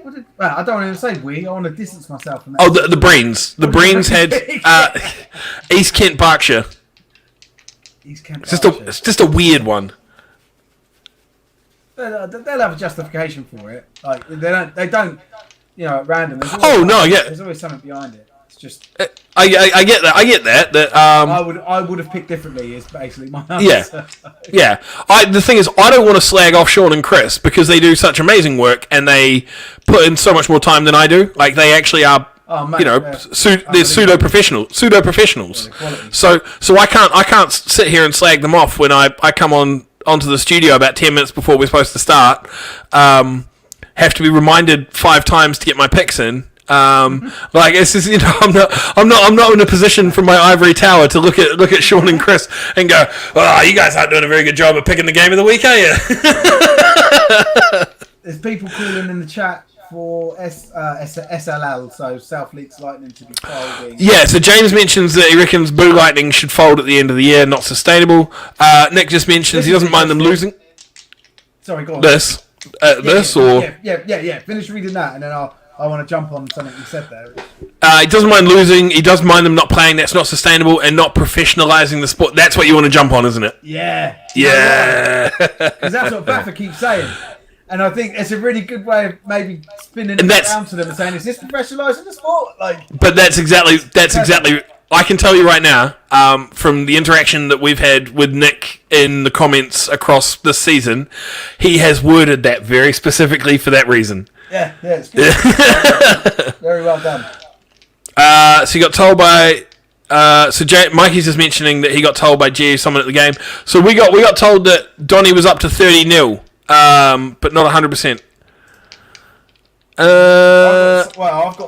We had 7-0. Yeah, so Tommy said that Donny's at 30-0. So I'm wondering if it was 30 before they pulled the plug, or if the plug was even pulled, and that's why they pulled the plug, because it got to 30. Because I couldn't imagine them pulling the plug at 7-0. Oh, yeah, you're right. It's an odd score to pull it at, isn't it? Yeah, 7-0. You're like, oh no, we can't overcome one score. Yeah, it's 30-0. We've got it. Full-time score, not approved. Imagine the Falcons doing that. As in the Atlanta Falcons, just fucking up a game halfway through. They'd never do that, except for the biggest game of the year. So South Links decided not to come back out the tunnel, and Donny carried on playing without them anyway. Right. What else is there? Have I got any other good scores? So Mikey's just mentioned that him and you covered the South Links subject last week, chatting at the practice. Is that about right? I think probably. I remember me and him. I did go on a rant. I've sort of blacked out, and then I came to about 20 minutes later, and I was still talking. Not too sure, Colin. Sean, if you're still here, so Sean Breen's been popping in, dropping comments for the Clyde Valley Aberdeen game. So Sean, if you are still here, if you can give us an update on that one, with how long's left, we would love to know. Well, we done. It's like 5. Well, I don't know. Are you wanting to go and spend time with your family? Yeah. Be a father. I just don't want to be on the stream anymore. No. Yeah. We can turn the camera. We can turn the camera off. We can just make it a podcast. No, I mean, it feels like we're scrapping around for stuff. A lot of full times are in. Yeah, and, it does. It does feel like we're sort of just waiting for anything on the Sheffield game, or there's a few games we just don't have scores for. Darlington's team, Nottingley, Apache Trojans, which I'm really surprised about that we don't have a score for that. Those are the only two. The rest we do have scores. Oh, weird line. He's not going to spend time with his family. He's going to go play Fortnite. Yeah. Oh no, I stopped playing Fortnite. I need to start. Well, it's because you're a grown man. Hey, it's a good game. It is a good game. But I've been playing a lot of Mario with my eldest son. He's getting into it, which is fucking awesome. Do you make sure to just beat him mercilessly, like in the game? Oh, you can't beat him. In the game. You start crying. Oh, really? Yeah, okay, so now you need to beat him mercilessly in life to toughen him up, so then he can take a loss at Mario Kart. We played this game called Mario 3D World, which is like you can play co-op 2 players at the same time. Yeah. Jody's got it. Yeah, I love it. Right, and I was like, oh, let me get the other controller and I can be another player with you. And we played about 3 or 4 games. You like the hat in Mario 3D World, aren't you? The hat. No, that's Odyssey. Oh, Odyssey. Sorry. 3D World, the cat is the cat suit one. Right. And so unfortunately, after each level, it breaks down the scores, like so how many points you got, and you get points for collecting stuff. And you fucking trounce him. I destroyed him in it, because he don't know what he's doing, and he was like, oh, first of all he's like, oh, you won, hey. That is the same score as the first time they played in week 1. Well, that's made your day. Yeah, it is. It is. Where is it? Let me just put that up. Thank you, Sean. Cheers, Sean. Yeah, he was like, his first game, he was like, oh, you beat me, Daddy. You got more points than me. I want to get more than you. I was like, oh, yeah, well, you've got to do better. So I held back a little bit, and I still beat him. And then he was like, oh, no. I was like, no, we'll do it again. Then I properly held back and he beat me. And he was like, you failed the level. and then once he beat me, I thought, okay, cool, he's won. We can just play normal again. I then beat him on the 4th level, And that's it. And he just burst into tears. And I was like, "Fuck this!" We just turned it off. I was like, "I'm not having this." So what he does now, he plays solo when I coach him, or I play solo, and he's like my hype man. He gets so excited when I do something good. He's like, "Yeah!" It's like the best thing ever to have your little kid cheering you on when you're just doing mediocre stuff on a Mario game. Mate, you need to toughen him up. You need to how's he gonna play? How's he gonna play football if he's crying about video games? He's gonna have to play quarterback. Yeah, but he's the one always getting hit then. Behind a good line, mate. Mate, you're raising your kid to be a water boy. I think he's better suited to individual sports, like not team sports. We're gonna play chess. I think. Well, he likes golf. Really likes golf. So, and I think he'll like tennis. He doesn't like. He doesn't. I don't think. Doesn't want to play doubles. His little brother, the 2-year-old, he'll be into any sort of team sports. He's quite rough. Is he going to be able to handle the Modern Warfare? Mate, the Modern Warfare lobbies nowadays are nothing on the Modern Warfare lobbies when I was playing Modern Warfare. What's that got to do with my kid playing American football? No. So he's just talking about gaming. Obviously, your kid cries when he plays games when he gets beaten. Like Modern Warfare lobbies are notorious. And they're nothing on what they used to be. Like Call of Duty Modern Warfare. I remember Modern Warfare and Modern Warfare 2. It was just especially on Xbox. I don't know, PlayStation. People are bitches, but on Xbox, just horrendous. You had people blasting music, you had kids screaming, you had "Oh fuck your mum, oh fuck your mum," it was just I should mute everyone. I should go on and mute the fuckers. Halo 3 as well, because the thing is, so with Halo 3, you can only hear in certain game modes, if you're playing social, so they had ranked and social. If you're playing social, you could only hear the enemy when you were within a certain distance of them. So you couldn't hear the enemy all the time. So essentially, the only time you would hear the enemy is when you killed them or they killed you, and then they start teabagging your body. Kids, mate, Gen Z would not survive the teabaggings that you got in Halo 3. And they would complain to the standards, Microsoft standards and stuff. They're wankers. The amount of times that I should have been banned from Xbox Live. Golf a sport. It's a sport. It is a sport. The amount of times I should have been banned from Xbox Live, for abusive voice messages or in-game chat, horrendous. Asking about things are homophobic or racist. 20-year-old me was not a quality human being. TD minors. What does that make it? That makes it 33-27 or 33-26. Yeah. Pat pending. Woo! Berkshire, the game of the week. Berkshire leads East Kent 16-7. all is forgiven. Beer pong is more of a sport than golf. That's because beer pong takes a lot of skill. I used to be so good at beer pong. Why did I rinse my fucking kid? Because you put him on. Any update on the Steam versus? You bunch of cunts. There's a live stream for the Steam versus Raiders. Lee, let me grab you the live stream. Got to log in. Give me your bank details. No. Yeah. No, just confirm these your bank. Lee. I don't know if you've been here all show, but we had somebody Doesn't spam. matter. Don't explain it to him. Yeah, we had somebody spamming it in, and we haven't heard any. Lee. Fuck you. Ease up, dickhead. PAT has missed 33-26. We're going to see this game out, and then we're gone. We're going to see the League Crew game on. Oh, I'm going. No, don't do that. No, don't be like that. Kings versus Stags. Yeah, Kings got fucking trounced and didn't score a point. No, Kings scored 48. No. The Kings lost. That's why everybody's like, what's going on? The Kings versus the Stags.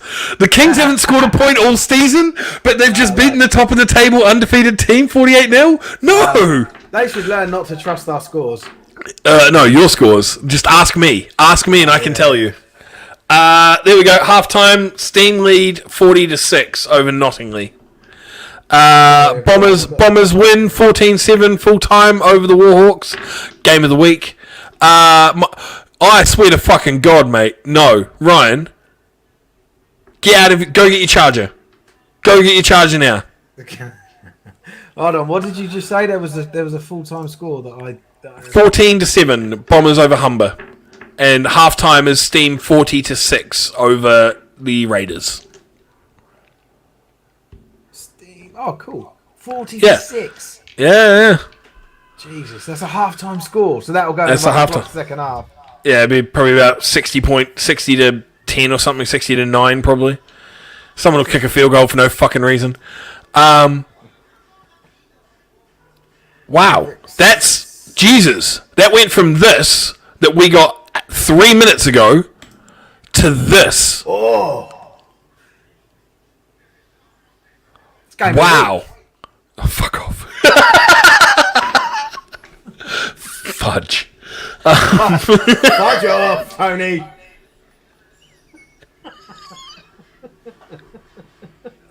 I hate you so much.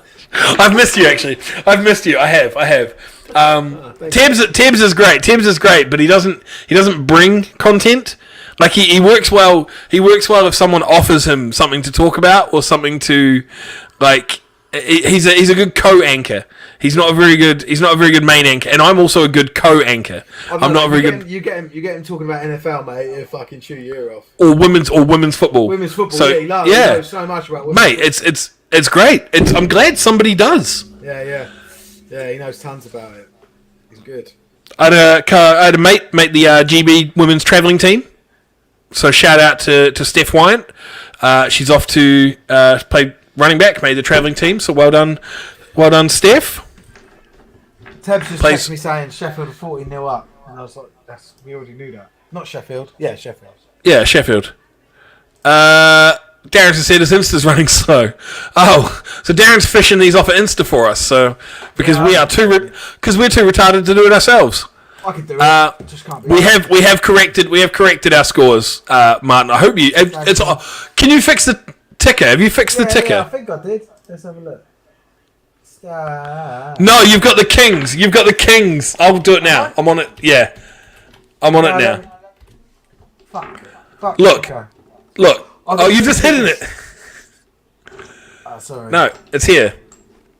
I've got 2 tickers, and I was just jumping. Oh, between the 2. why? Because then I can update one while the other one's still on. Well, that is good. That is an efficient way to do it. But yeah, both of them, or one of them was out. So I've now fixed one of them. I don't know which one. I don't know if the other one's been done or not. Does it? There we go. The Stags though, 48-0. We shouldn't even be online at the moment. We're 10 minutes. No, we're 10 minutes over. 10 minutes over. So should we call it? whatever. Yeah. If you want to know what the full-time score of the Lee Miners Crew Railroaders game is, check out Sport Tank Facebook page later on in the afternoon, and it'll be on there. Yeah, we'll post all the scores like we always do in the evening. So give us an hour or so, and then we'll get them all ready. No, people can't handle it. I'm sorry. We're sorry. This is the longest show that we've done, and it started off atrociously, and it's the deepest show that we've done because we touched on pretty much everything. All the big meaty issues. Mm-hmm. Racism, homophobia, paedophilia. South Links Lightning. Yeah, the South Links Lightning being shithouse. What did he call them? Yellow. What was it, like yellow shits or something? Fuck, yellow shithouse is what you call yellow them. shithouses. Yeah. Shithouses. Fucking brilliant. The South Links yellow shithouses. Comment of the day. There we go. Half-times. Sheffield. Stop it! My comments. Right. You're too slow. I click it and I'm like, yeah, let's go. No, I clicked at the same time, dickhead. That's why I got turned off. Fuck off. Right, I'm done. I'm sweaty. I'm a sweaty human being. I want to go. Cool. I don't know. Spend time with my girlfriend or something. Cool. Awesome. Have to send an infield reporter to the Miners Crew final game of the season, 31st July at Lee Miners. Keep an eye out for number 96. Definitely not me. I don't want to do that. Mikey's up that way, isn't he? Crew. Isn't Crew like Mikey. Chester way? I don't know. Well, he'll be in Cornwall. Yeah, but he'll be Cornwall now, so it won't fucking matter. I'm probably going to be the closest person to it, to be honest. Just don't go. Don't be fooled by their nonsense. Well, I was getting the noncery. I'm not going to Northumberland Vikings. Not nonsense. I'm not going to the Northumberland Vikings. Even though they are closer. Right, I'm going. Bye. Yeah. Bye. Thank you. We are Gameday Live, presented by Sportan.